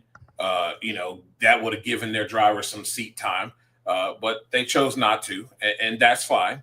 But since they didn't come out, I wouldn't push the issue. I think Mountain Motor Pro Stock has been your baby. That should be where you put your focus on and get rid of that. What do you think about the sportsman classes? Do you think they were the right amount, or do you think that they could cut a few? I don't know. I didn't get to watch too many of the sportsman classes. Okay, it was competitive. It was great. Just running around the pits and everything, yes. And I didn't get to watch the stream, so I did not get to watch many of the sportsman classes. I think the event probably could have had maybe a few more cars, and it still be an effectively run event. The issue the IHRA ran into in this event were things that, like we've stated, they just dealt with everything within a whole entire weekend. It's not. I don't care if it happens NHRA or IHRA. When you have a pro mod oil down from its starting spot through the shutdown, yeah, that just hurts. Yeah, I don't care what you are, organization. And look, I will say, this is not an IHRA problem. This is not an NHRA problem. This is not a funny car chaos, nitro chaos. I don't care what do it. It is a drag racing problem with cars of exceptional speed and power. We got to figure out a way to decrease downtime. Yeah, definitely. I don't know. And look, I say that fully admitting I have no answer. Somebody out there really think like downtime, like I don't know if there needs to be a stage clock. I don't like the idea of that. I'm just throwing stuff out. Like you fire your car and you've got whatever amount of time is that you have to stage it. You still have the 7 seconds on the tree within that or whatever, but like downtime just hurts our sport. It does. It really does. It just really does. And look, I accept it as a drag racing fan, and I accept it as someone who's been going to drag races since I was in diapers, that I'm just kind of like, well, this is fuel racing and just how it is. But I go back to my wife, first time she ever sees any nitro car, she's like, why is it so slow? Because her first time she ever encountered a drag race was Sega. And Dujanet, you know as well as I do, Sega moves. Boom, boom, boom, now, boom. granted, we also understand it's not the same type of car. Right. We get that. But to someone who is brand new to it, or you're trying to bring someone into it, especially today, in the pace of the day that we live in, it's not just an IHRA issue. We got to figure out about downtime. I don't know what that looks like. I don't know if we need, jesters doing jumping jacks and, somersaults in between runs or what. But I don't know. But we got to figure out downtime. Yeah, I think that's something I've always talked about there, Drag Race Mayhem, and that's making turnaround shorter. I mean, we do it for TV. It's not that hard. They've been doing it for a while now. That has to be something that just needs to be the norm. It doesn't matter if I got a live TV window or not. You need to be doing that on a consistent basis, because what ends up happening is that's the reason why folks get bumped, and you end up still looking like you've made your time, but you really didn't. You just made the time for what you want to make the time for, that you care about the most. And I also think that there's some things just need to be, it needs to be an event, not just a drag race, but there has to be things going on for children, and even really the young teenagers alike. I mean, this is a new day and age of, you know, a generation of kids, even young adults, who everything is accessible. They don't, it's the world of the 30-second reel, right? Like, they're not interested in sitting there with all that downtime with nothing going on. And I think they're reinventing the pit area and making it an event, you know what I mean, within a drag race, would help out families and would help bring younger people to the event, and would maybe help with people coming and paying the money to come out and, you know, see it. But still, even yet, still need to figure out how we can shorten things up a little bit, because it does. Sometimes it's, you know, certain things you understand, but there's other things that, you know, we're like, you know, why is it taking this long? And to be honest, when you're looking at it from an NHRA standpoint, I really don't care whether any of those classes like it or not. The special prep is a joke. That in itself needs to be gone. Either that, or you need to double what you're going to do so that it can be done faster. Because the one thing I can't stand is you're at a 4-wide event and you brought 2 tractors and 2 sprayers. Well, you need to have 4, because you've got 4 lanes. Only makes sense if you want to speed up the process. No, you know, nobody wants to hear the excuses of track prep anymore. Like, you got to find a way to do better. And to be honest, I just think you need to just do away with trying to cater to every single class. We didn't do that years ago, so what's the problem now? Figure out something. And again, I do like, look, let's focus on good side-by-side racing. I don't have to have world record setting runs. I don't need that. Just give me good side-by-side racing. And, also I heard that the vibe in the pits was good. People felt like they had a whole lot more accessibility even than NHRA, because NHRA's got to a point where, yes, there's a lot of accessibility still to fans, but you got that rope. And that rope might well be a wall. And it's very, VIP and things of that nature. So the racing product was very good, I think, this past weekend. Look, you had that round between Will Smith and Lexi June. It was a pedal fest. Give me that. I'm cool with that. I like pedal fests. That was good. So there was good racing all around. And, the final round between Dale and Mike, 416 to 416, if I remember correctly, or at least 14 something. Yeah, it was 414 or 416. Yeah, I got just see here. Just remarkable and good drag racing. So I think the IHRA had a great weekend. To a 416-0. Yeah, great drag racing. And look, 416-0, 416-6. That's what you said. I get it. Those are not 390s. That was. I don't care. So. I don't have to have.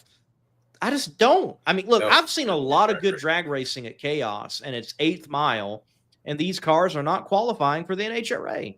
It's fine. I don't care. Yeah, I don't care. I'm more concerned about the competitiveness car to car. Yep. Because guess what? We get a perfect track. They get a perfect track, and we still get shit qualifying and barely any side-by-side racing. Think about that. All that personal track prep, all that prepping to each class, and we can't get side-by-side racing on a consistent basis. Yep. Look, you can make a huge argument that the sport has got too quick and too fast, and not just in a safety matter, but even from a watching, standpoint. But look, the IHRA, the great thing of where that ownership is right now, the president and vice president and everybody a part of that, they're not locked into anything. For the NHRA to make any major adjustments, it's just that. It's a major adjustment. The IHRA, they can make adjustments before even going to Milan. Mm-hmm. And they were even making adjustments. They were listening to people commenting about the rules, and they were making amendments to the rules before even getting to this first event at now Dorana Raceway, National Trail Raceway formerly. So they've got that opportunity to get several of these events under their belt, look toward 2026, and really make some radical changes. I appreciate and I thank the afternoon, evening-oriented show with 2 qualifying sessions on Friday and then 3 rounds of elimination on Saturday. Great move. It already proved its point because they used Sunday and got things done Sunday afternoon, morning and afternoon, and you were still able to pack up and travel. So, yeah, I like what I see. It was a good event. They did a good job. You know, I do want to end on this. Thoughts and prayers to Marvin Blaney. Yes. And I can find it. Hopefully, I'll see if I can find it and put it in the comment section. There are ways to help him. And I'm sure eventually the IHRA insurance and those type of things will kick in. That's there from a sanctioning body. What happened was a freak occurrence of freak occurrences. Yeah. I've never seen anything in my life. I've never seen anything. The only thing I've seen close to it was Ken Singleton's fire at the Motorplex. But that was under power, attempting to make a number 1 qualifying pass, and it let loose. But it was very similar in that, as seems like with Marvin's fire, it was a fuel-fed fire. And that fire became fully involved very quickly. Yeah. And I know a lot of people are down on the IHRA with their response. Well, it looked like to me that the people that responded as quickly as humanly possible. Yes. Considering they're normal humans. They're not Olympic sprinters. And they were carrying big fire extinguishers and did effectively, if you look at where Marvin was to the starting line, a 40-yard dash. I don't know about you, Dugenais, but my best 40 time ever in my life was like a 5.6. And it's certainly not 5.6 now at my time where I'm at in life. By 5.5, over 5.5 seconds, that car was fully involved. That fire, and there are so many questions about safety features on the car. Then also, like, why was Marvin? Did he get knocked out? And what? There's so many things surrounding this incident that we don't know. And look, terrible. Look, racing's not safe, folks. Nope. It is not safe. And thoughts and prayers with Marvin, and we'll see if we can find the link and even put it here in the show. But that was going to be bad just about period. Yeah, it was. Like I said, great job by those guys getting there, being smart, getting the fire extinguisher on Marvin. I just want to say, prayers to him and his recovery, but let's also remember his wife, April, and wrap our arms around her. That was tough to see her. Like, it was just being helpless and not being able to do anything, and then having to watch that. That all has to be tough. And she needs all of our prayers, well wishes, good thoughts, and positive vibes for both of them to get through this difficult time right now. So yeah, I ain't never seen nothing like it. And I watched it several times over, and I don't think there's anything they could have done better. That car it was fully engulfed in no time, in a blink of an eye. And it's just unfortunate the circumstances, but it really could have been two people that would have gotten hurt if she had been quicker and been a little bit north of the car when it happened. She could have been hit by what had exploded, and the flames were in the snap. So it did not grow slowly. It was woof, and it was a raging inferno, and apparently just continued to be fueled by fuel. And I've never seen an incident like that on someone attempting to back up. Yeah, on the burnout. And that's another thing that people, I don't think they realize. Again, he was a distance from the starting line that I don't think you can see the cone in the background, the block, even the block, the 60-foot block. He was beyond the 60-foot block. Okay. Yeah. So from the 60-foot block back to where the people are standing in the starting line, well, you at least got, 80 feet there, but he's beyond that. Again, I estimate it's probably a 40-yard dash. Yeah. And in drag racing, the way that it is set up, you've got people immediately on the starting line that it can assist you, and you have people beyond the finish line. That's it. Now, I think this is something like everybody's out there that thinks that, if the NHRA was there, it'd be any different. No, if it was an NHRA divisional, I don't think it would have been any different. I don't think it would have been. If it was a national event, it might have been a different response and quicker response. But again, that car was fully involved very quickly. And another thing people aren't thinking about, by the time the people grab the extinguishers, and you can see it, they react for a human fairly quickly. Yeah. And they're running. By the time they get down there, none of these guys are wearing any fire protection. No. I bet they couldn't get near the car. Yeah, that thing had to be hot. That's what I thought about when they got there. I was like, man, I hope they don't get burned by this, because it was hot, man, and they got there quick. These guys are spraying on the car up front.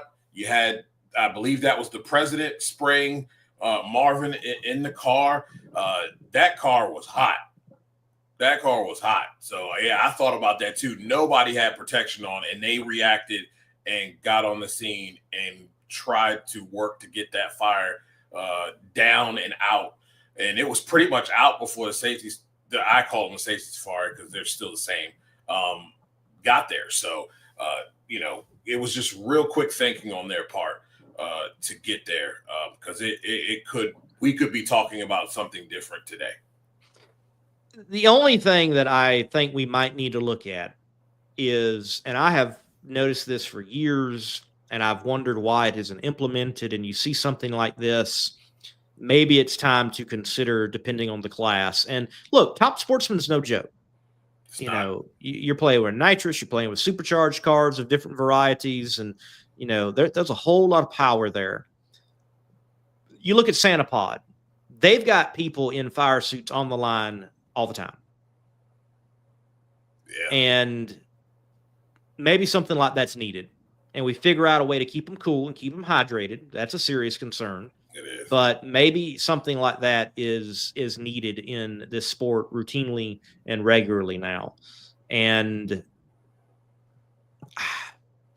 yes, terrible incident. But one of those incidents you go, I've never seen this. And how did it get that bad that quickly? Yeah, that was wild. Andrew, I'll tell you my thoughts on that. Look, there is a time when too much money and having money is a bad deal, because he should have never gone and been in a pro mod right away. Not without going to Frank Holly or some driving school to get the feel of a smaller car. I mean, it's like myself. It's like me jumping into a Nitro Funny car tomorrow. It's not smart. those cars react so fast. Short wheelbase, a lot of horsepower. Look, you can do what you want when you have the money to be able to do something like that. But I think all of this could have been avoided if he had more experience and more seat time and then something less and worked his way up. Jumping into a pro mod car was not a smart idea at all. And maybe somebody around him, maybe he couldn't be told any different, but somebody around him should have suggested otherwise. It's very unfortunate that he had to be, that he suffered burns and was injured, but that was not a smart idea. And I would not recommend that for anyone to just start out and jump into Nitro Funny Car, or Pro Mod's even worse because of the short wheelbase. That is just not, that was not a smart deal. And unfortunate, but I thought that was not very smart on his part to do that. You do have to wonder what the up to speed program was going to be, even with the pro mod. And look, certainly want to welcome anyone to come and drag race, but it's like Tony Stewart. Tony Stewart went to Frank Hawley. Yes. And he went through Supercomp, and then he moved up and he began learning the sport, and then he gets an alcohol dragster, and then he starts testing the top fuel car, and he's tested the funny car. He just doesn't step in the top fuel. Tony Stewart could have stepped the top fuel right away if he wanted to, but he doesn't do that. He respects the sport enough and what it takes that, hey, let's go through this process. Let's get up to speed. Let my mind put it all into perspective. That's a lot going on with those cars in a short time. Yeah, I don't, I still have not heard what happened. I've only heard the aftermath. Yeah, but man, I seriously, especially pro mod, the greats have wrecked cars. It's just going to happen. Yeah. And throw them into a pro mod, and it's not a wise move. Look, start with a bracket car, and look, there would have been a great opportunity to have a true development program. Yep. Put Randy in a bracket car and run whatever class, but run it and run at national events. You're still going to have exposure. You can bring exposure to another class and bring him up through the ranks as he's comfortable. Look, the man is a world champion of the UFC multiple times and fights. He would get the hang of it. I don't doubt that. Right. But there are things that I don't care what kind of human you are. You just got to get up to speed to it. Yeah. Look, Dujanay, you and I go in the batting cage and try to hit something of the rate of speed of a professional pitch. I tried it once. I'm like, where to go? Right. But yet their minds have slowed it down, and they're able to hit a ball. Right. And again, you flip that. Well, hopping into a pro mod would be like trying to hit a fastball from a major league pitcher. Yeah. Things are happening too fast, and if you're being green like that to any form of drag racing, you are always behind, and sometimes your being behind is what causes you to crash. We saw it with that vet, right? Yep. He drives all the time, but he just overcorrected too much, and it drove him into the wall. Otherwise, beautiful car too, hurt me to my heart. But that's all it was. And that guy's experienced. Right. So think about someone who's never had that experience. Disaster. Right. I agree. So yeah, that's my thoughts. That's Dujanay's thoughts on that matter. And you got to give time for people to come up to speed before they hop into something. Just you got to got to. So, well, Dujay, look, I know we're near toward the end of when we usually shut the show down. We haven't really talked much about the Northwest Nationals. I don't really think it's on the major news ticker right now. It's really dominated by the IHRA and what it was able to accomplish and what it went through this past weekend to hold a successful event. But the Northwest Nationals, Dujay, look, I love Pacific Raceways. I've been up there once. It is a great setting. You know, Mount Rainier dominates the skyline, and Seattle's not too far. And if you really enjoy the market and fishes being thrown and Starbucks, it's all a very neat place, and it's very picturesque. It feels like you've gone to your local drag strip, but it's holding a national event. Kind of weird to get around, but hey, comes with the territory. I don't understand why its night session is not successful, though. Last year, they announced and they pumped it up, and we have all these fans on these shows and my show, every other show, in the comment sections are like, give us night sessions. Mm-hmm. And you have a night session, a true night session. No one came. Yeah. I don't understand it. I don't think that's a good look either. And, you know, to me, I think this is – and I understand there's not another race out there and, you know, the market, the whole nine. But if the people aren't showing up, how is it lucrative for the racer to go out there, trek all the way out there, spend this money, and no one shows up? Like, doesn't make a whole lot of sense there. Who's winning? Like, who really is winning? The NHRA isn't winning if nobody's showing up. And you're giving them what they want. I mean, I don't know. I hate to take a race off, but that's the race I would can. You go out to New England, they show up. That's probably just as far out of the way as Pacific Raceways is. Yes. So, you know, like I said, don't want to take a race away, but when is it not lucrative for the NHRA and its racers to come out? Apparently it's not, because you got 9 pro stock motorcycles, 11 top fuelers. Now I'm surprised we have as many funny cars as we have. Not surprised with the pro stock cars. Well, right now the West Coast is like funny car land. It's done that pendulum swing. Okay. Yeah. And you know, hey, you know, Orange County at one time was like the, you know, world capital of funny cars. And, you know, there's still effects of that even to this day. But, man, look, it's a great setting. It's a great setting. There's been so many historical moments.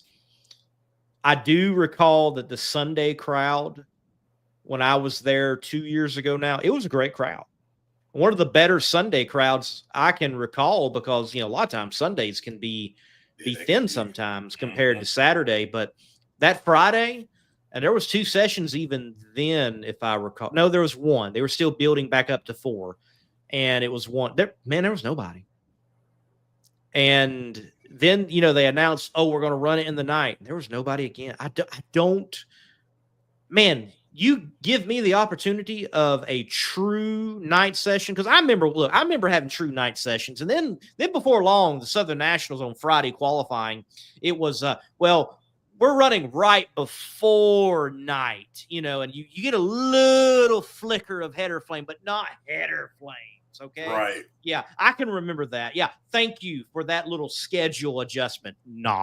You almost were hoping, praying, wishing, let the little rain, let the little northern Georgia rain come through and slow this show down and push Nitro fully into the night. Mm-hmm. And it oftentimes did happen, especially in early May in Georgia. Matter of fact, in Commerce, yes, where nobody around that area was so stickler about it that you had to say Commerce, you could get away with Atlanta opposed to Columbus. But you had a true night session. You wanted to get in the night session. Here we have it again. Everybody wants it. And yet, let's look. I have not looked. Let me look real quick. What is the ticket price for this one session. Let me look. If you find it before I do, man, spit it out there. I'll look right now. Let's see. I have not looked. Hold on. Tickets Friday. Muckleshoot Casino Resort NHRA Nationals buy now. And let's just 70 do purchase. bucks. 70 bucks. It looks like, yes. It looks like 70 to $83. Yes. Yep. Well, NHRA and Pacific Raceways, let me tell you, that's one of the problems right there. That's hot. I didn't even think that ticket price.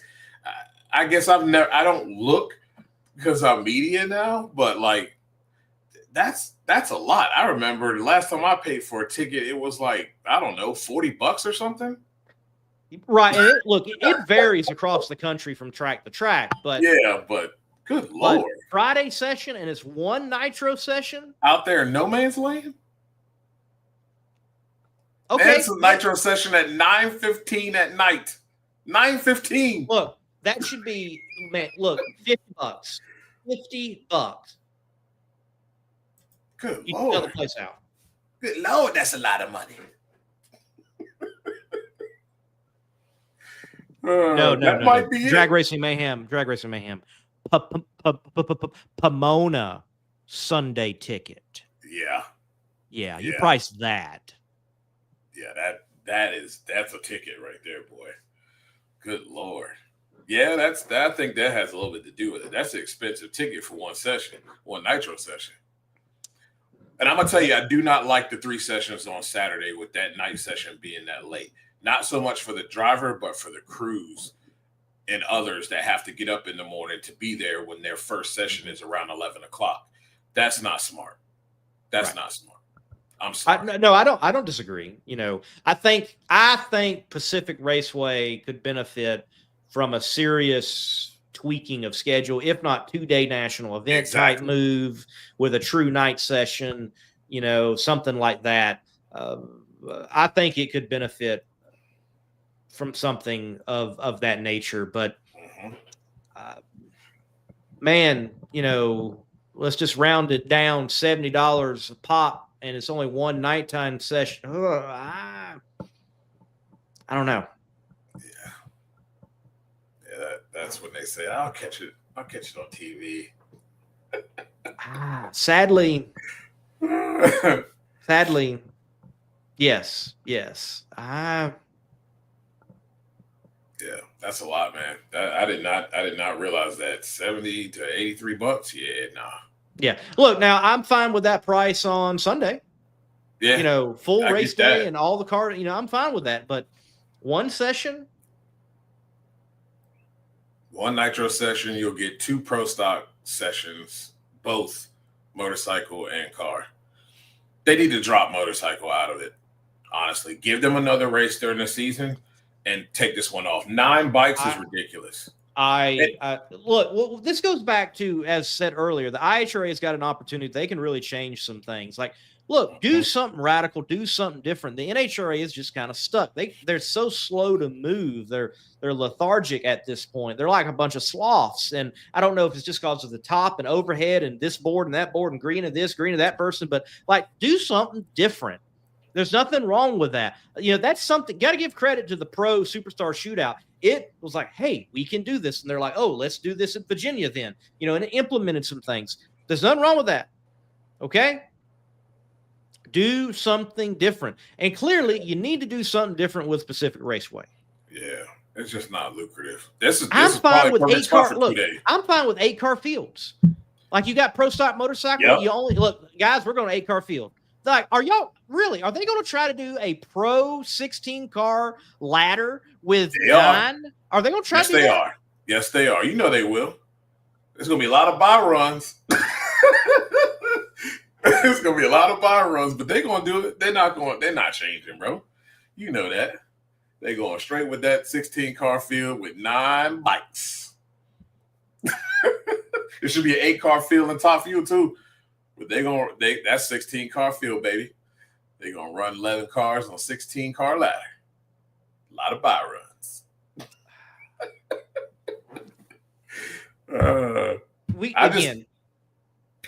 Well, and we'll look ahead too. Pay attention to, especially the bikes in the other two Western Swing events too, and see how many bikes show up. Almost might be lucrative to just remove the Western Swing from them. Give them races all through the year. Don't give them one race and then don't see them for a month. Let them race and then take all the Western Swing off of the bikes. Because this ain't good for nobody. This isn't good for anybody at all. Steve Johnson isn't even out here. Dang. No Steve Johnson. When I saw the list, I was surprised that his name was not there. So what does that tell you? I just remove him from the Western Swing. I really want to see the next two races though and see what the bikes look like. But we saw this last year and the bikes count was not very good. So might as well just front load it and let them rest on the back end. See you in Indy. That would make sense to me. Oh man, that's not it.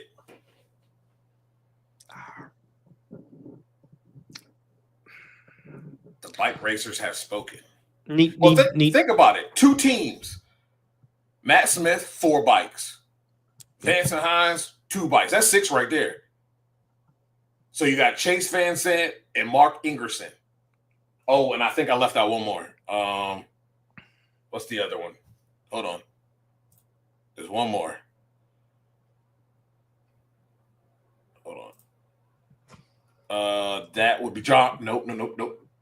That's Chris Bostic. Left him out. Chris Bostic. So 3 independents. Half the field is loaded up with teams. Team bikes.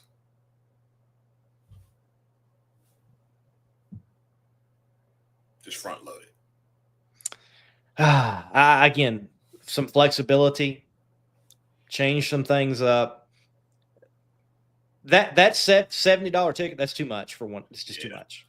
That's why you're not seeing anybody out there for that. It's way too much. If I'm going to spend $70, I want that one session. It better be a knockout session, but you better give me fireworks afterward. And you better give me a concert, and you better give me a meal deal. And buy one get one on beers. Something you got to incentivize somewhere else, and I haven't seen that promotion.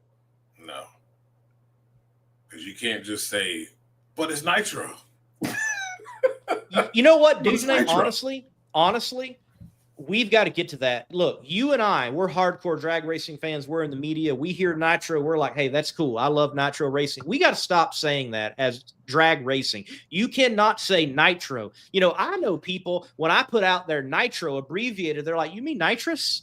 Like, there are people who see it differently, and they don't understand the nomenclature of when you say Nitro. They don't know what a Nitro car is. They don't know what that means. It has no appeal to them when you say Nitro or Nitro cars are running. Drag racing needs to stop resting on the shoulders of Nitro and figure out marketing beyond Nitro.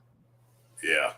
To get people to the track. Now, look, once they're to the track and they experience it, man, I don't know anybody who's been like, well, I just had a bad experience and I just never want to come back to the track. I don't like Nitro. No, they're like, those are cool. Right. But you got to figure out how to get them to the track. We got to change it. And look, $70, that's a wall. Yep. $70 is saying, just give me your tired and your poor who are addicted to the Nitro drug. Yep. That's it. That's it. And that's what slam that ticket to the ground and promote a party, fireworks, and have glow sticks with no ecstasy, and just just have fun, okay? Yeah. I mean, just have all of it. Just all of it. Just slash it. Make it up somewhere else. Like, my goodness, that's that ain't gonna work. It's not gonna work. Especially when you can go to a Friday night session for $40 and see fuel cars. here recently. Yep. Oh yeah. Mm-hmm. And look, I get Great it. prices. You can do the math. I know. Look, I know people in the comment section right now could comment and say, well, the price of that ticket is comparable to other professional sports. Yeah, well, okay, that's great. NFL. That's great. I'm glad it's comparable. But if I compare the people in the stands at the NFL game to Friday night at Pacific Raceways, exactly. Okay, that's not. We don't want to compare that. You need to not be comparable. Then there's more people at a USFL game than there are on a Friday night session at Pacific Raceways. Yes, to see the Memphis Steamboats. There might be more people. There might be more people Saturday and at Dorano Raceway than there are going to be Friday night. Oh yeah, at Pacific Raceway. Yeah, y'all need to. Man, I just no wonder. That's sad. Look, I love again, but you got me. I'm the drag racing fan. I would pay that because I'm like, man, fuel session at 9. They've made that so rare. It's like once in a blue moon. I'm gonna go get my fix. But if you have never gone to a drag race, no. You look at that ticket price and like, nah, I don't think so. That's too much. No. I'll go see my WNBA team. For that I'll take my $70 and go down to the market and see fish fly and buy a Starbucks or something. I mean, I don't know. I mean, yeah. Yeah, we got to do something to get people out there. That's not going to work though. No, it's not going to work. For the sake of it, since we're talking about ticket prices, let's Drag Racing Mayhem. He brought up tickets. Let's look at Maple Grove Sunday, and yes, certainly can be an expensive ticket. Mm-hmm. Okay. Reading NHRA Nationals Sunday. Okay, let's click to buy. It's loading. And looks like you've got to pick a particular section.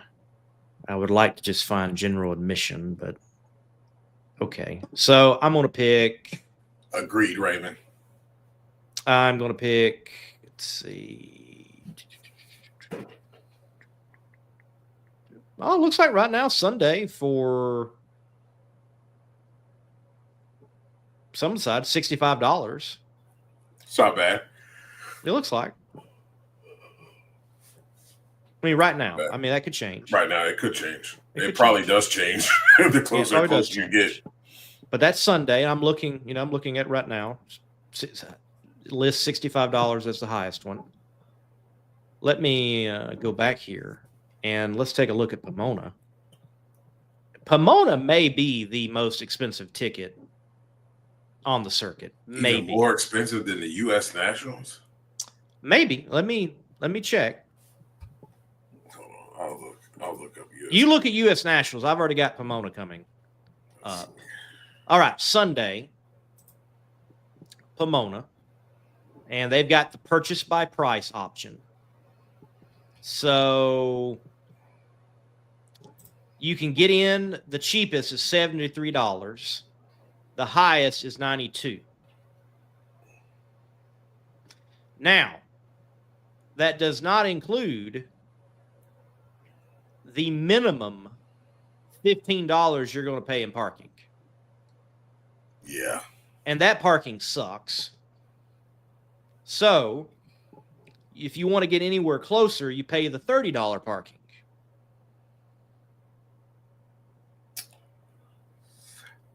Yeah. U.S. Nationals Monday, lowest ticket is $69.75. Highest ticket $86.75. Usually, all the $80 tickets are in your reserve sections. Yeah. Now, general admission is $69.75. Everything else, $78 and higher. Now, look. Again, I'm okay with that ticket price for Sunday. I'm not barking about that because it's the entire race. You can see the whole program. I'm not really barking about that. But let's go back to Pacific Raceways, one session night, and you're charging almost race day prices, no. Yeah, that don't work. No. You lost your mind on that one. Yeah, it'll probably be what it was last year. Hardly anybody there, probably just because of that. Sadly. Unless you change it to where you walk up. If you come in and you don't buy it ahead of time and you just show up and buy a ticket there and you make it lucrative, I could see that. But yeah, not with that price. They ain't showing up. I don't see nobody showing up for that one. I think we did make a valid point here, though. We need to stop marketing on the shoulder of Nitro. Yeah. We've got to, and what I mean by that, people who know, they know, and they get it, and they'll come for it. But if they don't know, I think we got to work on something else. Mm-hmm. Yep. Because you only are picking up people that already know, and they're already going to come anyway. So they're not right. We're not grabbing anybody else that doesn't know what that means. Right. And in fact, you're holding more of them up with a $70-something ticket. Mm-hmm. Yep. Man. One session. One Nitro session. One Nitro session on Friday. I mean, did they mention fireworks? Did they mention... I don't see nothing about that. I didn't see anything about fireworks. They mentioned free cupcakes. I mean... Nope. No cupcakes. No free beer. No buy one, get one beers. Nah. A ticket to, the state park near Mount Rainier, I mean, what, anything. I mean... Right. Give me something. Nothing. You got nothing. Let's see here. It doesn't say anything about any type of fireworks or anything like that. None of that. Well, beyond all that, Dujne, you know this, and you're more astute on this than I am, but we're almost done with this regular season. It is really, I think we can really see the players of who is going to be the players when it comes championship time, truly. Yep. This is the third race of the third quarter. We've got 3 races left. Your fourth quarter is a 2-race quarter of the regular season. So you got Sonoma. This is where you gotta get your act together, at least start making some headway now to where you're gonna have some kind of positive effect show up in the playoffs. If you don't get it going now, you're not gonna get it going in the playoffs. So you have to start seeing some positive trending. Some have done that. You look at Cruz Pedregon and what they've done since their catastrophic explosion. Justin Ashley moving forward. There's other folks. Josh Hart. You even saw Bob Tasca make moves with the new pipe that they've got out there. They've made some progress in the right direction. But it's time to ratchet it up a little bit and start executing a little bit more. Only 3 races to go. You got 2 races out west, and then it's U.S. Nationals after that. So, this is crunch time. This is where the rubber meets the road, and then it's playoff time. And get a little Don Garlett's helmet. Buy your and you can get a 75th anniversary ring too. I'm like, look, I just want the helmet. Like, can I buy the helmet? No, you got to renew. I don't want the ticket. I just want the helmet. So before we get out of here, one question: does the media get 75th anniversary rings at Gainesville next year? I have no clue. They used to do that. They used to do fun stuff like that. I don't know. I have no clue. I don't know. I will be reaching out to Josh to find out, but I just thought I'd pose that question to you. Do you think they will do that? I don't know.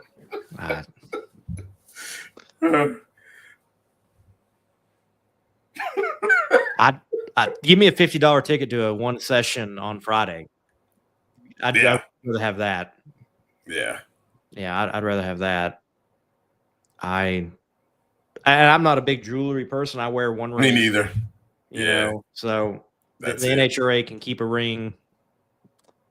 Matter of fact, I don't think people should chase Wallies. That's kind of the problem we got the sport right now. They just think that the Wally is so great, and yet they don't get anything back. No. They spend all this money and all that, you know. I don't know. The golden man. I don't know. I don't know.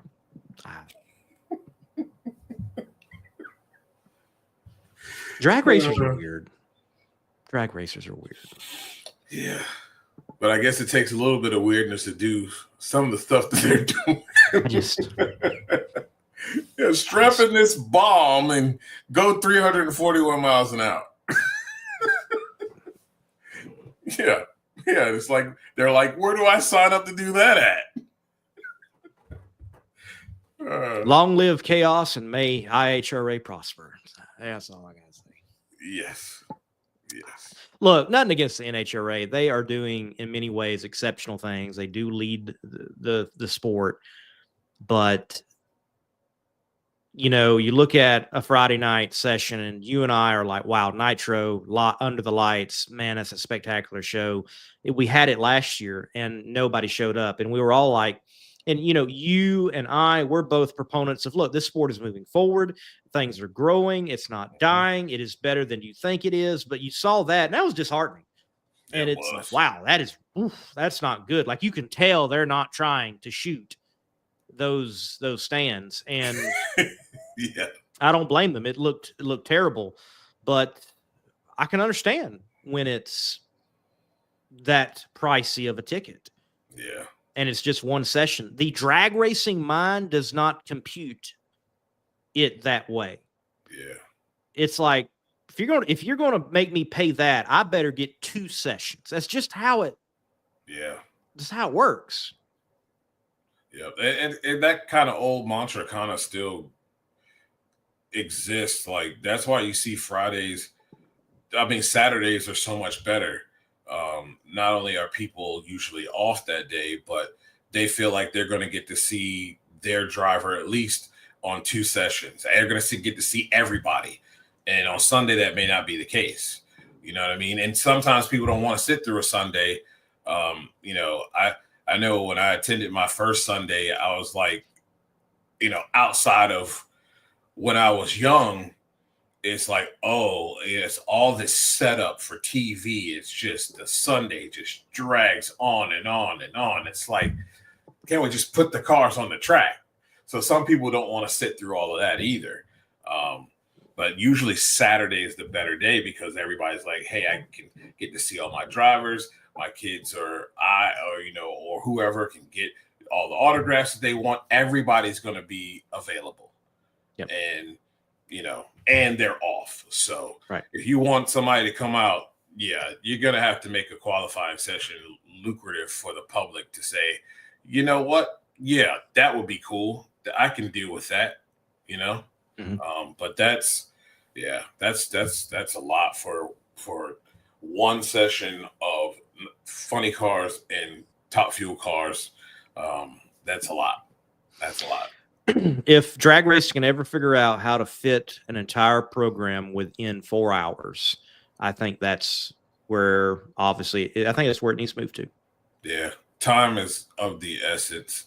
And people, you know, we talked about it before. It's why NFL has sped up their time.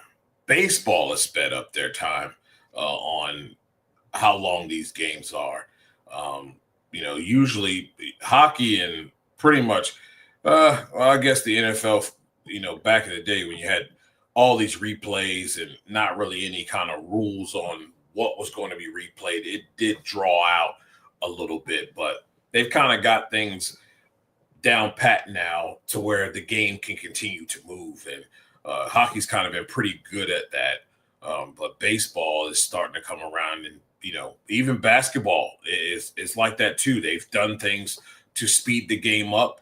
not allowing these fouls and different things to kind of slow the game down. So they've come up with ways to, for the refs to get the calls right, but not having to review every call.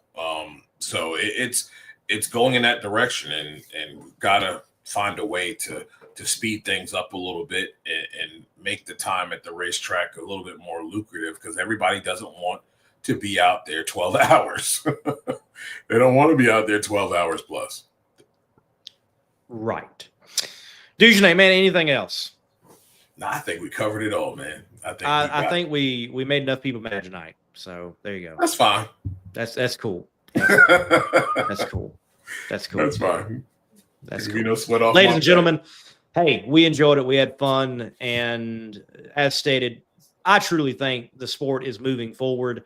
Like there was one track that announced they're closing, but it's not like the track, from what I understand, it's a treatment issue and just people kind of tired of it, and that there's more there and you could dive in. But, overall, I think the sport is on a positive upswing. The IHRA is certainly helping that.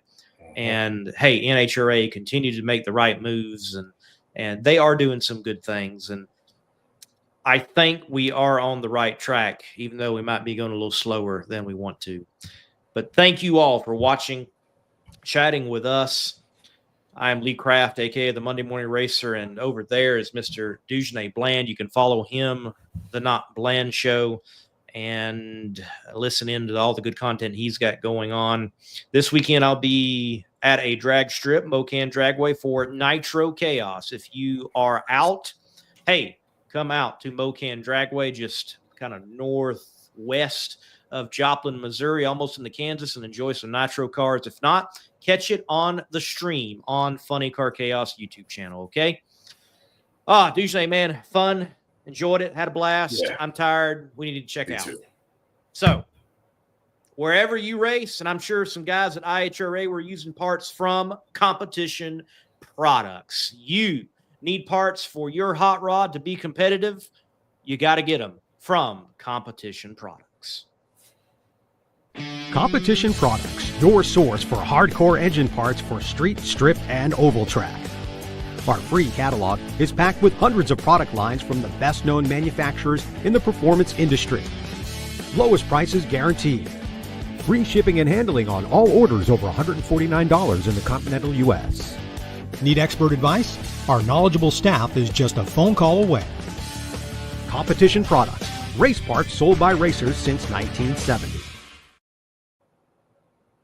QuartermileClassifieds.com is a new and easier alternative to online classified advertising. We make it a simple experience with $20 getting your car, hauler, engine, or parts listed for 2 weeks. If you want to make a bigger splash, we have VIP listings that provide even more exposure, including social media. On QuartermileClassifieds.com, you get up to 10 photos of video and up to 2,000 characters to deliver the message you need to make the sale. QuartermileClassifieds.com is a trusted classified ad partner of Competition Plus and the Rooftech Comp Eliminator Bonus Fund. Visit QuartermileClassifieds.com today.